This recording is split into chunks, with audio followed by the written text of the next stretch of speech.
तो सब NEET PG का या किसी पुरानी एग्जाम का क्वेश्चन है, मैंने तो बस उतारा है इसको। इस क्वेश्चन को देखो, पढ़ो, मिलता जुलता है जैसा थोड़ी देर पहले पूछा था उससे, सिमिलर सही है। A female patient presented to the hospital with dyspnoea palpebrum. मैं काहे को पढ़ के सुनाऊं, तुम ही पढ़ लो ना, लिखा तो अंग्रेजी में ये। अब मुझे इसके आंसर बताओ। ये आंसर बताने के पहले ईसीजी देख लो। तो क्वेश्चन याद है तुम्हें, और ये ईसीजी है, देख लिया ईसीजी जल्दी से। अब अपनी चॉइसेस लिखो, टिक करो।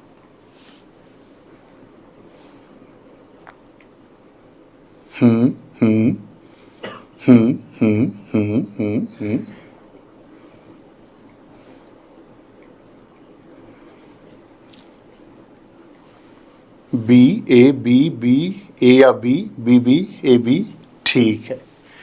चलो, अब हमें भी ऐसा लगता है कि इस क्वेश्चन में वो हमसे पूछना चाहता था कि इस ईसीजी को देखो, इसको आइडेंटिफाई करो और फिर इसका ट्रीटमेंट बताओ। अब ये क्वेश्चन एग्जैक्टली वैसा ही था जैसा थोड़ी देर पहले मैंने तुमसे पूछा था, लेकिन दोनों के आंसर्स में जमीन आसमान का फर्क है। अब इसको मेरे तरीके से सॉल्व करके देखते हैं।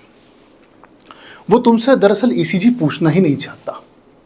यदि हम इस क्वेश्चन को ऐसा सॉल्व करें कि हम सिर्फ पहले ऑप्शंस देख लें, हम ना क्वेश्चन देखें ना ईसीजी देखें, और अब मेरे साथ साथ चलना, मेरे साथ मुझे आंसर्स बताना।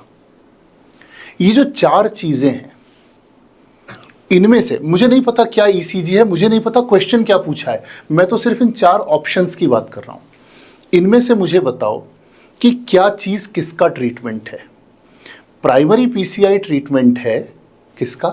किसी को हार्ट अटैक हुआ हो तो जाके देखें कि उसकी कोरोनरी में कहाँ ब्लॉकेज है और उसको खोल दें।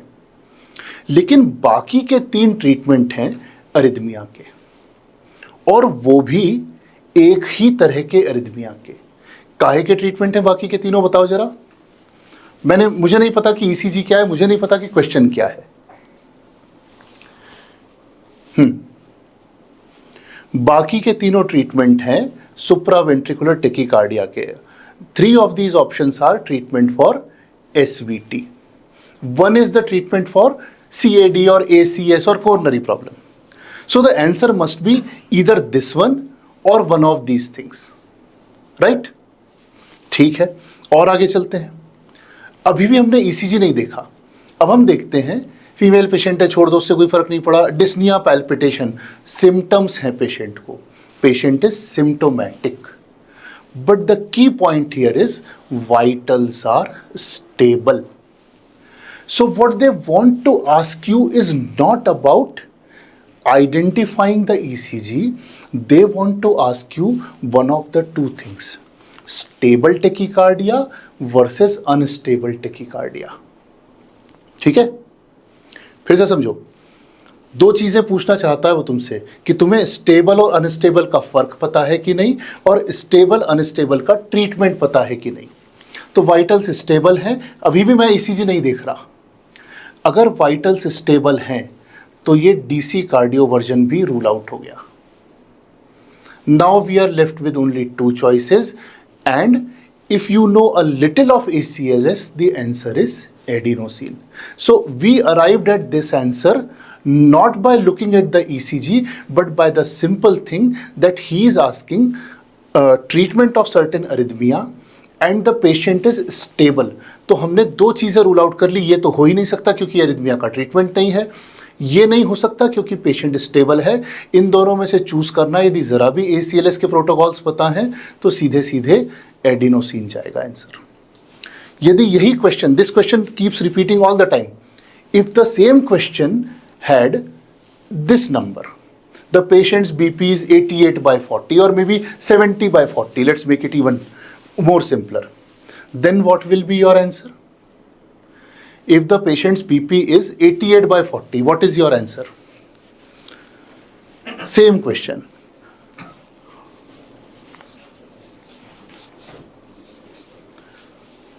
हमारा now our answer will become DC cardioversion. Why not amiodarone? Because ACLS protocol says that. They are not asking you your choice of treatment, they are asking you, see real life में, practical life में adenosine hardly anybody uses. लेकिन as per ACLS protocol, the first choice will be adenosine. ठीक है, चल. Unstable tachycardia, cardioversion. Stable tachycardia, adenosine. ठीक है. तो वो तुमसे ये नहीं पूछ रहे थे कि ईसीजी देख के बताओ कि क्या है. हमने इस क्वेश्चन को सॉल्व करने में ईसीजी की इमेज देखी ही नहीं. They asked you stable versus unstable tachycardia. Unstable tachycardia is to be shocked, stable tachycardia is to be medicated. ठीक है, either by vagal manoeuvre, not exactly medicine, और बाय एडिनोसिन. तो अगर वेगल मनूवर ऑप्शन में होता और patient पूरा stable होता तो हम इससे स्टार्ट करते. अगर वेगल मनूवर ऑप्शन में नहीं है, सीधे एडिनोसिन पे जाएंगे. तो पहली चीज क्या करेंगे स्टेबल टेकिकार्डिया में? Vagal manoeuvre. उससे नहीं ठीक होगा एडिनोसिन, उससे नहीं ठीक होगा शॉक पे जाएंगे. लेकिन अनस्टेबल है तो सीधे शॉक करेंगे. फिर से एक क्वेश्चन करवाता हूं मेरे तरीके से. ठीक है, तो हमने इस क्वेश्चन में ईसीजी नहीं देखा. अगले क्वेश्चन में भी मैं तुम्हें ईसीजी नहीं दिखा रहा हूं. हम सॉल्व करेंगे ईसीजी का question. They have given a ECG along with this. Now think of these things. They are all treatment of what? Pregnant lady, preeclampsia, vital stable, ये बात की बात है. 4 ऑप्शंस हैं, इनमें से 3 ऑप्शंस ट्रीटमेंट हैं. किसका किसका? किस चीज का ट्रीटमेंट है? टेकिकार्डिया का. ठीक है. बिना ईसीजी देखे सिर्फ और सिर्फ कैसे बताएंगे? कैल्शियम किसी एरिथमिया के ट्रीटमेंट में मुझे याद नहीं आता. सिंक्रोनाइज कार्डियोवर्जन, डिफिब्रिलेशन, MgSO4, तीनों ऑप्शंस हो सकते हैं. अब ईसीजी को देखते हैं. नहीं देखते. प्रीएक्लेम्सिया वाली लेडी है ना, MgSO4 सॉल्व करो. They don't want you to know ECG, they want you to know the cause and the treatment. They want you to connect cause with treatment. ECG is just a prop. अगर देखना भी हो तो चलो ECG देख लेते हैं, तुम लोग पहचान भी लोगे अगर तुम्हें आता होगा तो. पर बिना ECG देखे ये क्वेश्चन सॉल्व किए जा सकते हैं. और ECG के और ABG के मैक्सिमम क्वेश्चंस बिना प्रॉपर रिपोर्ट देखे सॉल्व किए जा सकते हैं, सिर्फ कॉजेस देखकर और ट्रीटमेंट ऑप्शंस देखकर. मजा आया? अगर आया हो तो आया लिख दो. हाँ, तो हमें इसे पहचानने की जरूरत नहीं है, क्योंकि हो सकता है किसी क्वेश्चन में आप पहचान ना सको कि वो तोसाद है. ठीक है, बंद करो.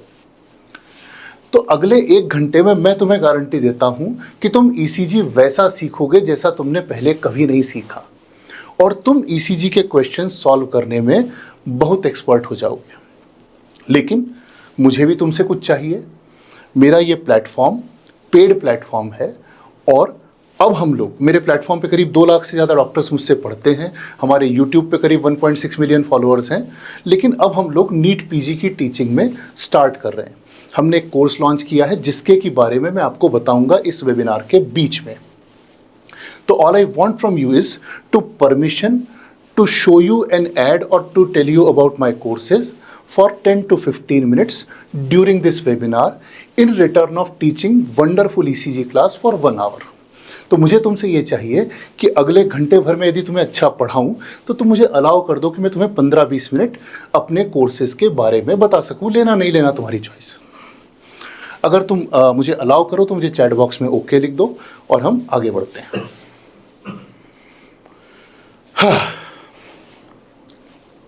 ठीक है, चल हटा.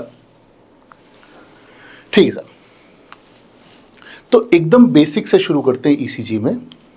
जब ये आपको ECG का कोई क्वेश्चन देते हैं तो बिफोर जंपिंग इनटू कि ये क्या है और टोरसाद है कि MAT है कि क्या है, पहले ये डिसाइड कर लो कि ये एरिथमिया का क्वेश्चन है कि ACS का क्वेश्चन है. मोस्टली इन्हीं 2 चीज़ों में चलता है. फिर कुछ छोटी मोटी आसपास की चीज़ें भी होती हैं, वो भी हम देख लेंगे. तो first of all will decide कि if it is a question of arrhythmia और is it a question of ACS और MI. ठीक है, कैसे डिसाइड करेंगे? जो हमें सीजी की स्ट्रिप दे रखी है उसमें हम रेट कैलकुलेट करेंगे। मुझे लगता है आप सबको रेट कैलकुलेट करना आता होगा, पर फिर भी हम 5 मिनट में जल्दी से सीख लेते हैं, ठीक है? जैसे भी आप कैलकुलेट करते हो, I don't remember, I don't know कि वो 1800 से डिवाइड करोगे या इससे डिवाइड करोगे। सिंपल सा रूल, जो भी ईसीजी की स्ट्रिप आपके सामने है उसमें ये बॉक्सेस होते हैं, छोटे छोटे से बॉक्सेस भी होते हैं जो 1 1 mm के होते हैं, और थोड़े से बड़े बॉक्सेस भी होते हैं जो 5 5 के होते हैं। तो ऐसे एक बॉक्स को हम एक मानेंगे, और दो ईसीजी कॉम्प्लेक्सेस के बीच में, दो क्यू कॉम्प्लेक्सेस के बीच में, दो क्यूआरएस कॉम्प्लेक्सेस के बीच में कितने बॉक्स आ रहे हैं ये काउंट करेंगे। मान लीजिए एक क्यूआरएस यहाँ पे है और एक क्यूआरएस यहाँ पे है, तो हम काउंट करेंगे इनके बीच में 2 बॉक्सेस हैं। So we will count the number of boxes, big boxes, between QRS complexes. Easy. If there is only one box, then the heart rate is 300. If there are 2 boxes, the heart rate is 150. If there are 3 boxes, the heart rate is 100, and so on and so forth. So 1 is equals to 300, 2 is equals to 150, 3 is equals to 100, 4 is equals to 75, 5 is equals to 60, and 6 is equals to 50. Absolute basic है, पर आना चाहिए। तो हमारे सामने ECG आया, हमें अभी कुछ नहीं पता, हम सबसे पहले देखेंगे रेट कैसी है। मोस्ट ऑफ द टाइम वो टेकीकार्डिया पूछ रहा है तुमसे, most of the time rate 150 से 200 के बीच में होगी, यानी तुम्हें 2 कॉम्प्लेक्सेस के बीच में हार्डली 1 या 2 बॉक्सेस दिखेंगे। अगर तुम्हें उससे ज्यादा बॉक्सेस दिख रहे हैं तो then probably it is not about tachycardia, not about DC cardioversion, not about anti arrhythmics, ठीक है? तो जैसे ही ईसीजी सामने आएगा, first thing will do is to count the number of boxes between the QRS complexes. हम साथ साथ हैं? तो 1 सेकेंड को यदि मैं इसको बंद करूं तो मुझे बताना तुम कि अगर, है ना, बिल्कुल फास्टेस्ट फिंगर फर्स्ट, मैं चैट बॉक्स वॉच कर रहा हूं, यहां से मैं हट जाता हूं। हाँ, मुझे बताओ कि यदि 3 बॉक्सेस हैं तो हार्ट रेट कितना होगा? Wonderful wonderful wonderful. और अगर 6 बॉक्सेस हैं तो 6 बॉक्सेस, बढ़िया, परफेक्ट परफेक्ट परफेक्ट। हट जाओ हट जाओ। अब बिल्कुल जल्दी जल्दी कैलकुलेट करेंगे, हमें सिर्फ ईसीजी देखना है और रेट से डिसाइड करना है कि ब्रेडी साइड जा रहा है कि टेकी साइड जा रहा है ना? अभी तुम रेट कैलकुलेट करके बताओगे मुझे इसमें कितना रेट है। अप्रॉक्सीमेट चलेगा, मुझे एग्जैक्ट नहीं चाहिए, एग्जैक्ट जीवन में कुछ नहीं होता।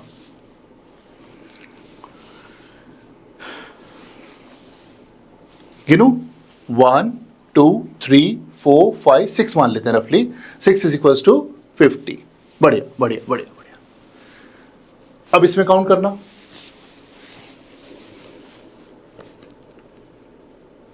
इसका एक बेस्ट तरीका होता है कि जो क्यूआरएस कॉम्प्लेक्स किसी लाइन के साथ आ रहा है वहां से काउंट कर लो, 1 2 3 4। पहले वाले में थोड़ा मुश्किल पड़ेगा, इस वाले में मुश्किल पड़ेगा, पर जो अलाइन कर रहा है उसके साथ कैलकुलेट करना आसान पड़ेगा।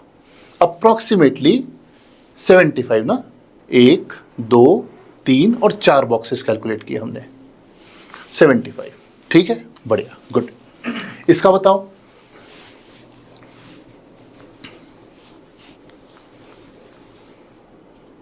लगभग परफेक्ट परफेक्ट परफेक्ट, तो सबको आ गया। तो हमारे सामने ईसीजी आएगा, पहली स्टेप में हम हार्ट रेट देख लेंगे। अगर वो हार्ट रेट 150-200 के आसपास जा रहा है तो probably what he wants to ask us is about some tachyarrhythmia, some algorithm, maybe amiodarone, maybe adenosine, maybe DC shock. अगर हार्ट रेट बिल्कुल 50 60 40 ऐसी कुछ चल रही है तो probably he wants to ask us about bradycardia, ठीक है। अब इससे भी आसान करते हैं, हम काउंट भी ना करें, हम सिर्फ ईसीजी को क्लासिफाई कर लें कि टेकीकार्डिया साइड जा रहा है कि ब्रेडिकार्डिया साइड जा रहा है। टेकी का टी, ब्रेडी का भी, क्विकली, क्योंकि हमें 1 मिनट में क्वेश्चन सॉल्व करना है।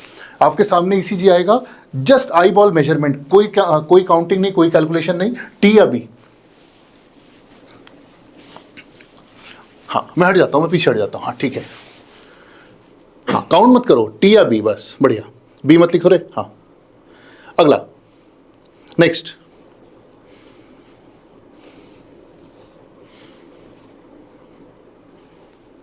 फिर अगला, सोच लेना, टी भी बहुत अच्छा है। इसको जरा कैलकुलेट करो तो, ये टी नहीं है, 1 2 3 4 5, there are 5 boxes between 2 QRS complexes, so it is, हाँ टी और बी, नॉर्मल को भी हम बी में ही गिन लेंगे मोटा मोटा।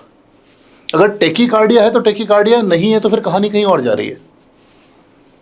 ठीक है, और एक देख लो, यही बताओ, इसको थोड़ा दूर कर दिया मैंने तुम्हारे लिए, वही वाला, ये तो बॉक्सेस काउंट करने के लिए। ठीक है, इसका बताओ, नीचे वाले का बताओ। So most of the time the ECG will be a tachycardia or not a tachycardia. If it is tachycardia, then we know what he wants to ask from us, and we are going to learn that in next few minutes. If it is bradycardia, then also we know he wants to ask us some particular things, and we'll learn them also. पर हमें एक मोटा मोटा classification हो जाएगा।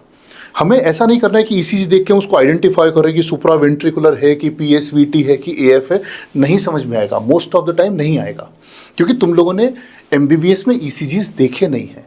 Real life में जितने देखना पड़ते हैं इन चीज़ों को नेचुरली पहचानने के लिए, उतने तुमने नहीं देखे हैं। तुमने जो भी देखे हैं किताबों में देखे हैं। तो चलो टैकीकार्डिया एल्गोरिथम पे बात करते हैं। आपने पेशेंट का ईसीजी देख लिया, सामने जो स्ट्रिप है, और आपको रियलाइज हुआ कि ये टैकीकार्डिया है। अब आपको दो चीज़ें देखनी है क्वेश्चन में। मैं रियल लाइफ की बात बिल्कुल नहीं कर रहा, रियल लाइफ का ईसीजी टोटली डिफरेंट होता है। क्वेश्चन में आपको दो चीज़ें देखनी है कि इसका टैकीकार्डिया अनस्टेबल है कि स्टेबल है। अगर अनस्टेबल है तो आपको शॉक वाला ऑप्शन खोजना है, और अगर स्टेबल है तो फिर हम देखेंगे कि क्यूआरएस कैसे हैं और बाकी की चीज़ें क्या हैं। समझे एल्गोरिथम? सबसे पहली चीज़, स्ट्रिप सामने आई, हमने देखा कि इसका रेट कितना है। हमने एग्जैक्ट कैलकुलेट नहीं किया, हमने देखा कि 200, 250, 300 जा रहा है या 90, 100, 70, 75 ऐसा जा रहा है। If it is in the higher range, then the next thing we will look for, is the patient stable और unstable. How do you decide कि द पेशेंट इज स्टेबल और unstable? We'll come to that. If you find the patient is unstable, you will straight away look for the option of DC cardioversion.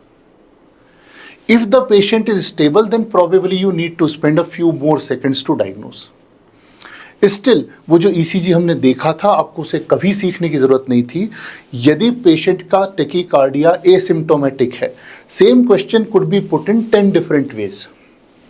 जैसे मैं दौड़ के आया, मैंने खूब दौड़ लगाई, मेरा हार्ट रेट 150 हो गया, 160 हो गया, मैं दौड़ गया, मैं थक गया, मुझे टैकीकार्डिया है, but do I need to be treated with something?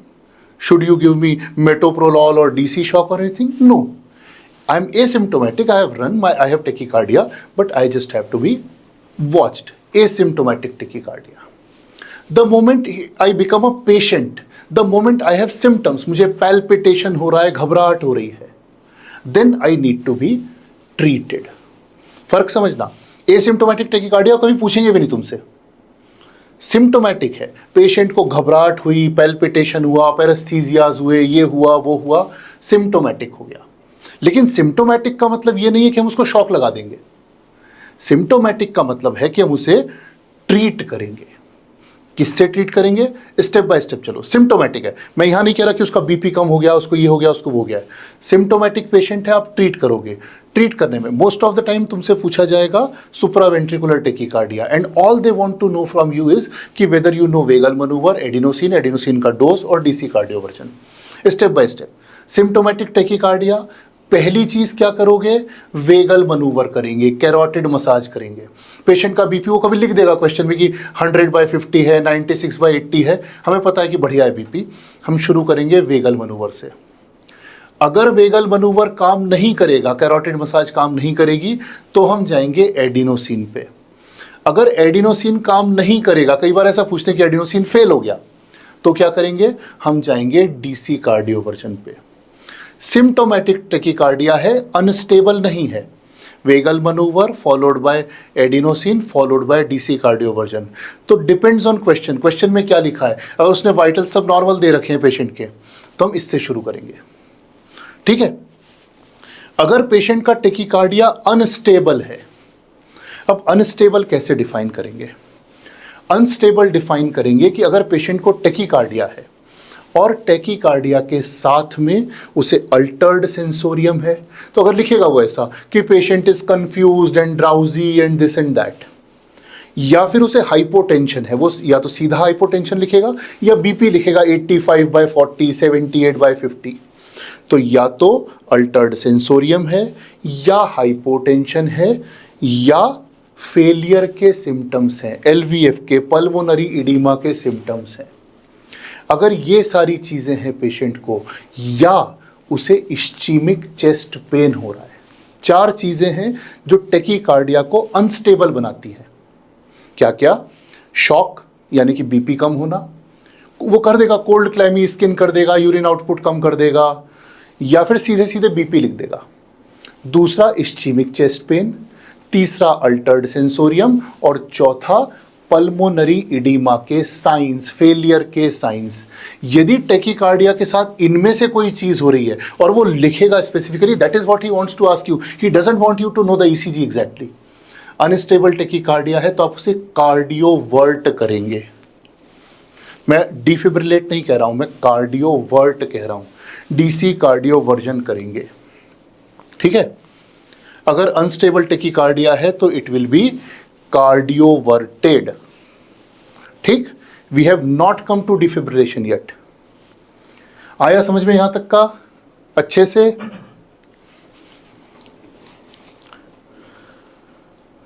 How to check bradycard tachy तो सिखा दिया मैंने। वॉइस इज क्रैकिंग, वो नेट का इशू हो सकता है बच्चे।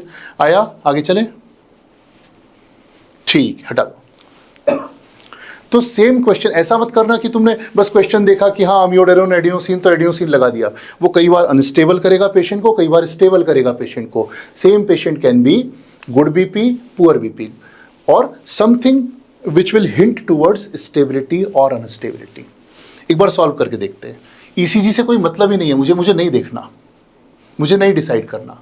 मुझे बताओ टेकी है कि ब्रेडी है, टी है कि बी है? ठीक है, बस ये समझ में आ गया। मुझे नहीं पता वीटी है कि एसवीटी है कि पीएसवीटी है। फर्स्ट लाइन ट्रीटमेंट क्या होगा तुम्हारा? Depends. What if the patient is stable? मैंने कहा ये पेशेंट स्टेबल है, फर्स्ट लाइन ट्रीटमेंट क्या होगा तुम्हारा? शॉर्ट फॉर्म्स लिख सकते हो, मैं समझ लूंगा। वेगल मनुअर के लिए वी भी लिख दो, चलेगा, हाँ ठीक है। अगर कैरोटिड मसाज से ठीक नहीं हुआ तो क्या करूंगा? फिर मैं एडिनोसिन दूंगा। अब वो एडिनोसिन में तुमसे चाहते हैं कि तुमको रटा हुआ डोज कितना दोगे? एडिनोसिन दोगे 6 mg, ठीक। तो 6 mg दिया, नहीं काम किया, फिर क्या करेंगे? 6 mg दिया, काम नहीं किया, तो 12 mg और देंगे। याद रखना, वो पूछते हैं कि पेशेंट स्टेबल टेकीकार्डिया में है, वेगल मनूवर किया, फेल हो गया, 6 mg एडिनोसिन दिया, फेल हो गया, अब क्या करेंगे? अब 12 mg देंगे। 12 mg भी अगर काम नहीं कर रहा है तब मानेंगे कि एडिनोसिन फेल हुआ है, और फिर डीसी कार्डियोवर्जन करेंगे या डीसी शॉक देंगे। डीसी शॉक का फिर तुमसे डोज पूछेगा वो, आजकल पूछना बंद कर दिया है पर फिर भी पूछ सकता है डोज। डीसी शॉक दोगे तो कितना दोगे? पहले कहते थे, पुराने जमाने में कहते थे कि 50 to 100 जूल्स देंगे। अब आजकल अमेरिकन हार्ट एसोसिएशन ने कह दिया है कि 50-100 कुछ नहीं होता, जो कंपनी ने बनाया है उसने लिख के दिया होगा, जितना कंपनी रिकमेंड करती है उतना दे दो। कि फिलिप्स का डिफिब्रिलेटर है तो वैसा। तो आजकल तुमसे डोज नहीं पूछा जाएगा, वो मैन्युफैक्चरर रिकमेंडेशंस पे बात हो जाती है, ठीक है। तो एडिनोसिन तक बात रुक जाएगी, नहीं तो कहेगा डीसी कार्डियोवर्ट कर दो, वो एग्जैक्ट जूल्स नहीं पूछेगा। पर कोई पुराना आदमी है, लेटेस्ट गाइडलाइन से नहीं चल रहा और पूछ लिया तो 50 to 100 जूल्स दिया जाता है, ठीक है। एडिनोसिन के बारे में एक और चीज याद कर लो, रियल लाइफ की नहीं बता रहा हूं, एग्जाम की बता रहा हूं। एडिनोसिन हमेशा और हमेशा केवल रेगुलर मोनोमॉर्फिक, एक जैसे दिखने वाले रेगुलर टेकीकार्डिया में देनी है। इस वाले में दे सकते हो, बिल्कुल एक जैसे दिख रहे हैं सारे वेव्स और एकदम रेगुलर है, उसमें एडिनोसिन देना है। किसी भी तरह की इरेगुलर रिदम में वो तुमसे कभी टॉर्साट डी पॉइंटिस बना के देगा, कभी एट्रियल टेकिकार्डिया बना के देगा, कभी एट्रियल फिब्रिलेशन बना के देगा। वो 10 तरह से पूछेगा तुमसे कि इसको एडिनोसिन दोगे क्या, कभी नहीं देना। एडिनोसिन की पहली शर्त है कि the tachycardia should be very regular and very fast. तो रेगुलर मोनोमॉर्फिक टेकिकार्डिया में, मोनोमॉर्फिक जरूरी नहीं कि मोनोमॉर्फिक वीटी ही होता, मोनोमॉर्फिक मतलब सारी वेव्स एक जैसी दिख रही हैं। तो रेगुलर मोनोमॉर्फिक टेकिकार्डिया में ही एडिनोसिन देना है, ये पूछा जाता है। ठीक है साहब। तो कैरोटिड मसाज से शुरू करेंगे, एडिनोसिन एडिनोसिन, और डीसी शॉक कितना, या तो 50 to 100 का ऑप्शन रहेगा या मैन्युफैक्चरर रिकमेंडेड रहेगा। ठीक। कभी कभी वो क्या करते हैं कि डीसी शॉक का डोज पूछ लेते हैं बच्चों में।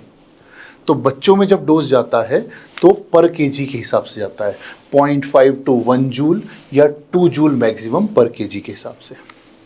ये बाद में बात करेंगे। अभी तक का जितना पढ़ा है उस पर क्वेश्चन सॉल्व करके देखते हैं, जो मैंने सिखाया है उससे सॉल्व करना। मैं ईसीजी दिखा ही नहीं रहा तुमको जानबूझ के।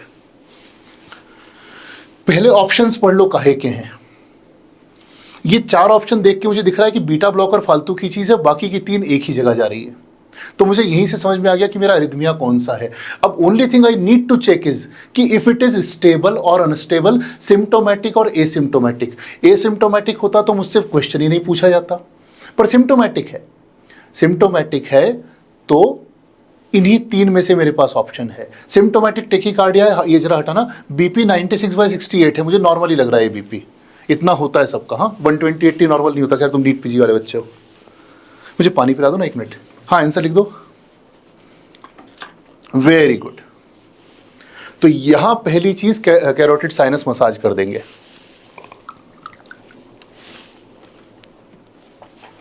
अगर नहीं काम कर रहा है, next step will be adenosine. ठीक है।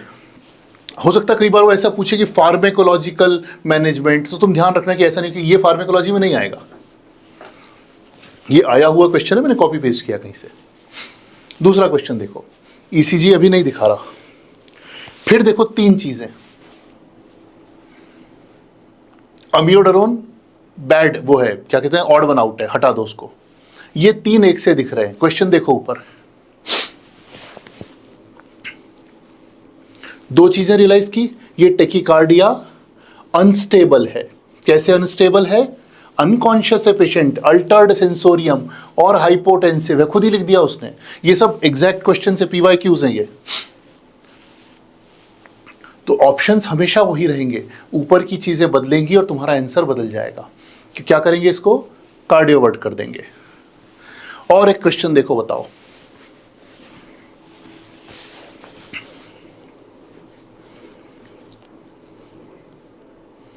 एक मिनट ना। हाँ पैल्पिटेशंस है। हाँ दिखाओ। ठीक है। तो अगर वेगल मनूवर ऑप्शन में होता ही नहीं तो मैं एडिनोसिन करता। फिर भी पहली next best step vagal manoeuvre है, दूसरी चीज एडिनोसिन है। और एक बात काम की, 22 अक्टूबर को ACLS की नई गाइडलाइंस आ जाएंगी और तुम्हारी एग्जाम उसके बाद ही होगी, चाहे जो भी एग्जाम हो। तो हो सकता है कि ये कुछ चीज़ें चेंज हो जाए। अगर चेंज होगी तो हम एक छोटी सी क्लास करके वो चेंजेस को फिर से कंसिडर कर लेंगे, क्योंकि हर बार वो बदलते हैं और ये 5 साल बाद बड़ी गाइडलाइन आने वाली है। 2020 में आई थी, 25 में आएगी, तो बदलेगा ये पैटर्न। हो सकता है कुछ कुछ चीज़ें चेंज हो, पर अभी के हिसाब से vagal manoeuvre, adenosine, DC cardioversion. यही पेशेंट यहाँ इस पैल्पिटेशन वाले को मान लो इसके वाइटल्स कम हो गए होते तो हम स्ट्रेट अवे इसको डीसी कार्डियोवर्जन पे जाते। ठीक है साहब। तो हमने देखा नैरो क्यूआरएस टेकिकार्डिया और उसमें कहाँ कहाँ छोटे छोटे से भेद होते हैं, कहाँ कहाँ थोड़े थोड़े से कन्फ्यूजन होते हैं। अगर स्टेबल टेकिकार्डिया है और नैरो की जगह ब्रॉड क्यूआरएस हो गया है, क्यूआरएस ब्रॉड हो सकता है, नैरो हो सकता है, और अगर उसका क्यूआरएस ब्रॉड हो गया है तब मैनेजमेंट थोड़ा थोड़ा सा चेंज होगा। ठीक है। तो ब्रॉड क्यूआरएस पहचानते हो। अगेन हमें नहीं याद करना है कि क्यूआरएस की ड्यूरेशन 0.12 होती है और 0.12 से ज़्यादा हो गई है तो ब्रॉड है और नहीं हुई है तो नैरो है, ऐसा कुछ नहीं करना है। हमें क्यूआरएस कॉम्प्लेक्स को उसकी मैक्सिमम विड्थ में देखना है और देख के समझ में आता है कि चौड़ा है कि नहीं है। अगर आपने 25-50 ईसीजी देख रखे हैं जीवन में तो आप नैरो और ब्रॉड को देख के ही बता सकते हैं, पर याद रखिए क्यूआरएस कॉम्प्लेक्स को देखना, टी वेव को देख के मत कह देना कि चौड़ा है। तो ये एक है अबव और दूसरा है बिलो, ए और बी। इनमें से किसका क्यूआरएस ब्रॉड है, जरा देख के बताओ मुझे। ठीक है, हटा दो। देखो ये क्यूआरएस कॉम्प्लेक्स है, इसकी मैक्सिमम विड्थ यहां है, इतनी है इसकी विड्थ। कहां नापेंगे, बेस लाइन पे। इसकी मैक्सिमम विड्थ इतनी है। इसमें इसको मत नाप देना, ये टी वेव है, ये पी है, ये क्यूआरएस है, नैरो क्यूआरएस है। तो ब्रॉड क्यूआरएस पहचानना आया। और ब्रॉड क्यूआरएस कहीं नापने नहीं देखना है, अगर दिख रहा है कि चौड़ा चौड़ा है तो है, नहीं दिख रहा है तो कोई बात नहीं। ठीक है, तो अब वो तुम्हें ब्रॉड क्यूआरएस टैकीकार्डिया खूब सारे पूछे जाएंगे, तरह तरह से पूछेंगे, लेकिन अगेन वो तुमसे डायग्नोज नहीं कराना चाहते हैं। अगर डायग्नोज करा ले तो उससे आसान कुछ हो ही नहीं सकता कि वी जैसा दिख रहा है तो वीटी है। ठीक है, अगर बहुत सारे वी एक साथ दिख रहे हैं तो वेंट्रिकुलर टैकीकार्डिया है, वीटी है, कुछ नहीं नापना है, कोई डायग्नोसिस नहीं बनाना है। ठीक है, वो आपसे आइडेंटिफाई कराना चाहता है। दूसरी चीज एग्जामिनर चाहता है कि आपको पहचान में आए कि मोनोमॉर्फिक क्या होता है और पॉलीमॉर्फिक क्या होता है। सिंपल वीटी पूछ ले तो हमारी तो किस्मत बन गई, हमारे 4 नंबर सूखे सूखे पक्के हैं। लेकिन अगर थोड़ा सा डीप में जाएगा तो पूछेगा मोनोमॉर्फिक है कि पॉलीमॉर्फिक है।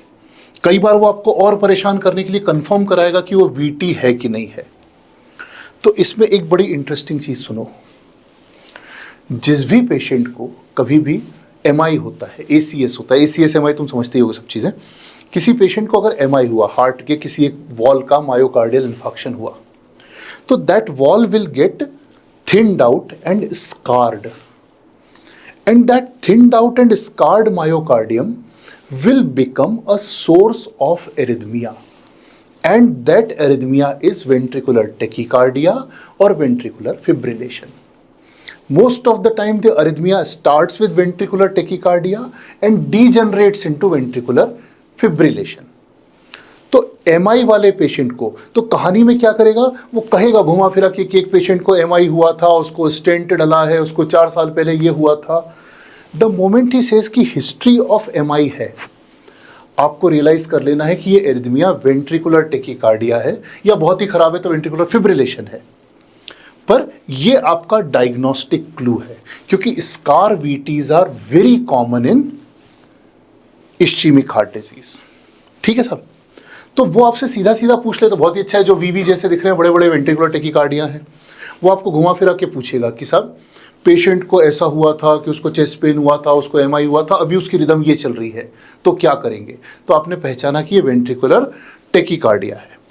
इसकी ही जगह अगर वो उल्टी बात करता है कि पेशेंट को पहले सीओपीडी रहती है, पेशेंट को सांस की तकलीफें रहती हैं और सीओपीडी है और स्मोकर है और ऐसा और वैसा है, तब उसे वेंट्रिकुलर टैकीकार्डिया नहीं पूछने, तब वो आपसे एट्रियल टैकीकार्डियास पूछ रहा है, तब वो आपसे एट्रियल फिब्रिलेशन पूछ रहा है, तब वो आपसे एमएटी पूछ रहा है, मल्टीफोकल एट्रियल टैकीकार्डिया। ऐसा क्वेश्चन आया है पहले।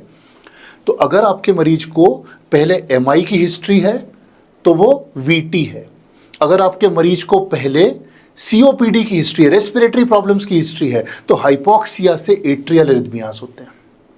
ठीक है, और आज तक कभी ऐसा सीधा नहीं पूछा उसने।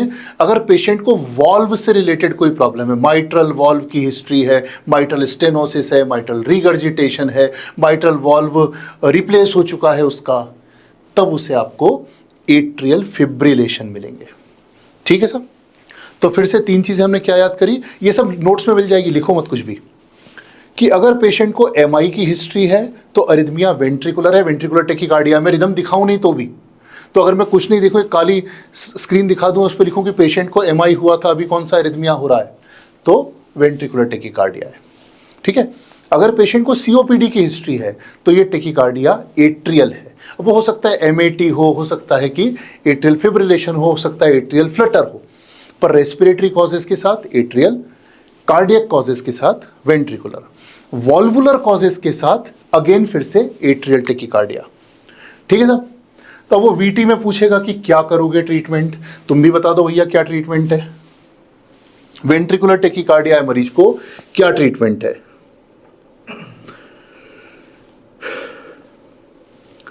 ठीक है, बढ़िया। हाँ, नोट्स मिलेंगे भैया, सबको मिलेंगे, मत चिंता करो। ठीक है, हटा लो। मुझे कहते हैं कि जैसे देखा वेंट्रिकुलर टेकिकार्डिया और बटन दबा दिया। सुनो, जब भी किसी को वेंट्रिकुलर टेकिकार्डिया है तो सबसे पहली चीज देखेंगे कि पल्स है कि नहीं है। इज इट विद पल्स और विदाउट पल्स? अगर पेशेंट को पल्सलेस वेंट्रिकुलर टेकिकार्डिया है, if it is pulseless ventricular tachycardia, then it is a shockable rhythm. So what the examiners want to ask you is कि क्या rhythm shockable है कि नहीं है। कैसे देखेंगे? हम पल्स चेक करेंगे, मतलब हम नहीं चेक करेंगे, एग्जामिनर ने लिखी होगी। अगर पल्स नहीं है तो शॉकेबल रिदम है, और शॉकेबल भी कैसी? डिफिब्रिलेशन। अब यहां पहली बार ये शब्द इंट्रोड्यूस होगा, डिफिब्रिलेशन। समझो, जब भी कभी किसी को पल्सलेस वीटी या वेंट्रिकुलर फिब्रिलेशन हो रहा है तो उसका हार्ट ऐसे फड़फड़ फड़फड़ कर रहा होता है। ठीक है, आपने दो शब्द सुने होंगे, फ्लटर और फिब्रिलेशन। इधर एरिथमिया में नहीं, रियल लाइफ में। फ्लटर का मतलब होता है चिड़िया का पंख फड़फड़ाना, और फिब्रिलेशन का मतलब होता है मक्खी का पंख फड़फड़ाना। तो चिड़िया जब पंख फड़फड़ाती है तो स्लोली फड़फड़ाती है कंपेयर टू किसी फ्लाई के, किसी मक्खी के पंख फड़फड़ाने से। तो यदि किसी के हार्ट में वीटी हो रहा है या वीएफ हो रहा है, वेंट्रिकुलर फिब्रिलेशन हो रहा है, तो उसका हार्ट सिर्फ ऐसा ऐसा ऐसा ऐसा हिल रहा है। It's not contracting and relaxing, so that heart is not pushing out any blood. The patient is pulseless and the patient will die in few moments if nothing is done. तो treatment क्या रहेगा? The moment it is pulseless you will shock, and you will shock with the maximum power of machine. Most of the time it is 200 joules. ठीक है, तो अगर किसी को VT है और पल्सलेस है तो उसे शॉक देंगे, और शॉक भी क्या देंगे? डिफिब्रिलेशन देंगे। डिफिब्रिलेशन जाएगा 200 जूल से, या जो भी आपकी मशीन का मैक्सिमम पावर हो उससे। तो अगर वो आपसे वेंट्रिकुलर टेकिकार्डिया पूछ रहा है तो वो बताएगा कि उसमें पल्स है कि नहीं, या फिर वो बता देगा बीपी है पेशेंट का। अगर बीपी है तो कुछ और सोचेंगे। तो दो रिदम्स हैं जो शॉकेबल होती हैं, एक हुई पल्सलेस वीटी और दूसरी हुई वेंट्रिकुलर फिब्रिलेशन। ठीक है साहब, तो दोनों को पहचानना सीखना है। वेंट्रिकुलर टेकिकार्डिया बिल्कुल वी वी वी वी जैसा दिखेगा, बहुत सारे वी दिखेंगे, और वेंट्रिकुलर फिब्रिलेशन में कोई ऑर्गेनाइजेशन नहीं होगा। It will be a completely unorganised rhythm, it will be a completely कचरा रिदम। जैसे इस रिदम को देखो, कुछ नहीं समझ में आ रहा, हर वेव अपने आप में अनोखी है, हर वेव दूसरी से डिफरेंट है। There is no pattern. Again this is what, this is very very small, छोटी छोटी सी बहुत सारी वेव्स हैं। कुछ नहीं, कोई QRS कॉम्प्लेक्स नहीं है, कहीं कोई वेंट्रिकल बीट नहीं कर रहा, कुछ भी नहीं हो रहा। दिस इज टोटली कचरा rhythm. This is ventricular fibrillation, this is ventricular fibrillation, this is ventricular fibrillation, this is ventricular fibrillation. सभी VF है। VF के 4 तरह के इमेजेस मिल जाते हैं। क्यों? क्योंकि VF एक जैसा होता ही नहीं है। एक स्ट्रिप में एक जैसा नहीं होता तो 2 स्ट्रिप में तो एक जैसा कैसे होगा? VF is completely disorganized rhythm. कुछ VF they start looking like polymorphic tachycardia. ये सब शब्द हैं, इनका कोई मतलब नहीं, सब एक से हैं। पॉलीमॉर्फिक मतलब कि VT है लेकिन कुछ वेव्स बड़ी कुछ वेव्स छोटी। मोनोमॉर्फिक मतलब VT है और सारी वेव्स एक जैसी। वेंट्रिकुलर फिब्रिलेशन और पॉलीमॉर्फिक वेंट्रिकुलर टेकिकार्डिया मोर और लेस सेम चीज़ें हैं। जब भी कभी आपसे पूछेंगे तो ऐसा नहीं कहेंगे कि VF है कि पॉलीमॉर्फिक VT है, वो सिर्फ आपसे एक ही चीज़ पूछ रहा होगा कि अगर इनमें से कुछ भी है, VF है, पॉलीमॉर्फिक VT है, पेशेंट में पल्स नहीं होगी, and the patient needs to be defibrillated with maximum possible joules of machine. If there is a number then the number is 200 joules. यदि MCQ में 4 नंबर दिए हुए हैं तो जो मैक्सिमम नंबर दिया हुआ है वैल्यू का, उससे शॉक करना है। ठीक है साहब, ये समझ में आया VT है, VT VF। आया हो तो आया लिख दो, ए लिख दो खाली, मुझे पानी दे दो।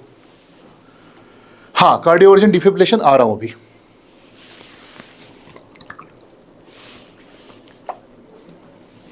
हाँ भाई चल। हाँ।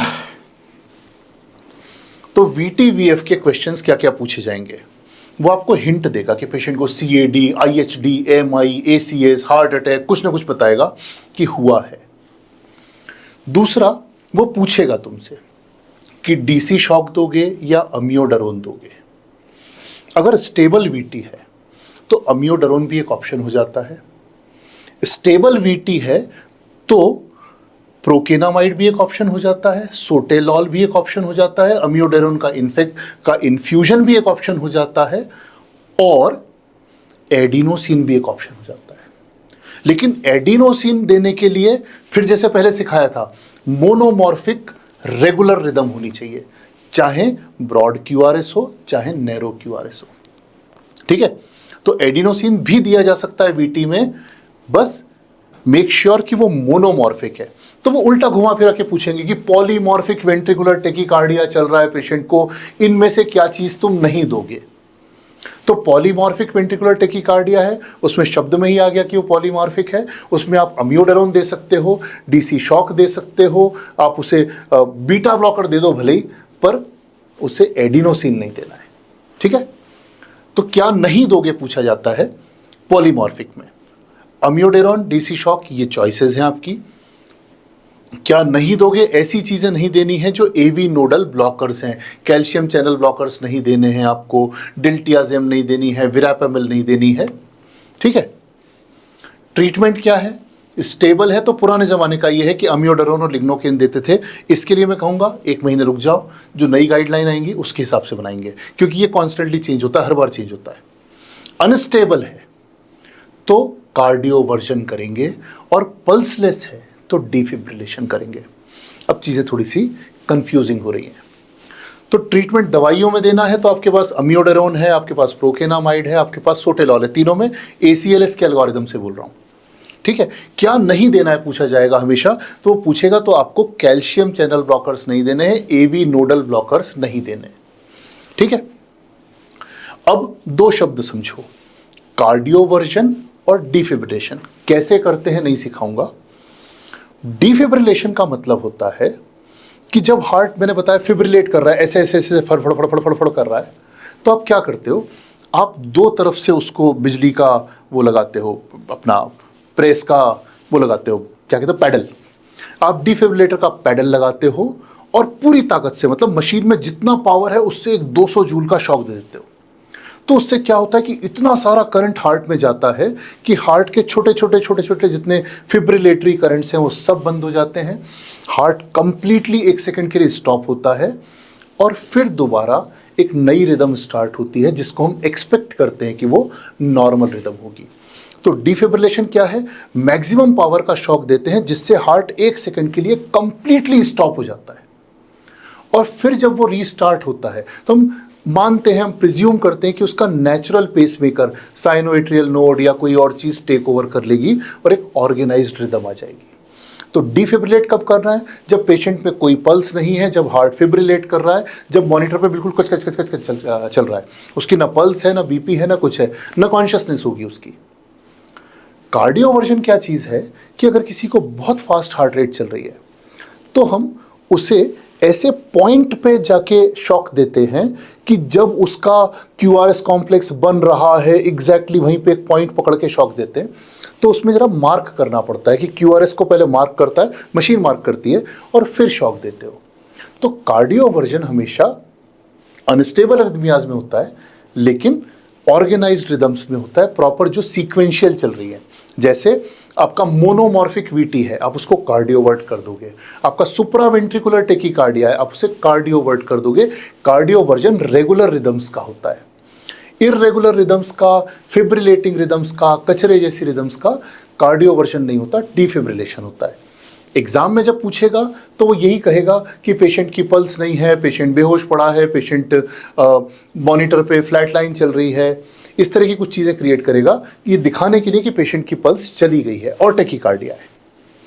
ठीक है साहब? तो एक आध क्वेश्चन देखते हैं जो एग्जाम में पूछा था। नहीं, एग्जाम का क्वेश्चन नहीं है, पर फिर भी ब्रॉड कॉम्प्लेक्स टेकीकार्डिया 80/60 का बीपी है, मतलब पेशेंट पल्सलेस नहीं है, पेशेंट है, ब्रॉड कॉम्प्लेक्स टेकीकार्डिया है लेकिन हाइपोटेंशन में है। क्या करेंगे? ए की बी की सी, पीसीआई तो पता नहीं क्यों फंसा देते हैं, तो यहां हम कार्डियोवर्ट करेंगे। क्यों करेंगे? क्योंकि हाइपोटेंशन में है। ठीक है, यही पेशेंट पल्सलेस हो गया तो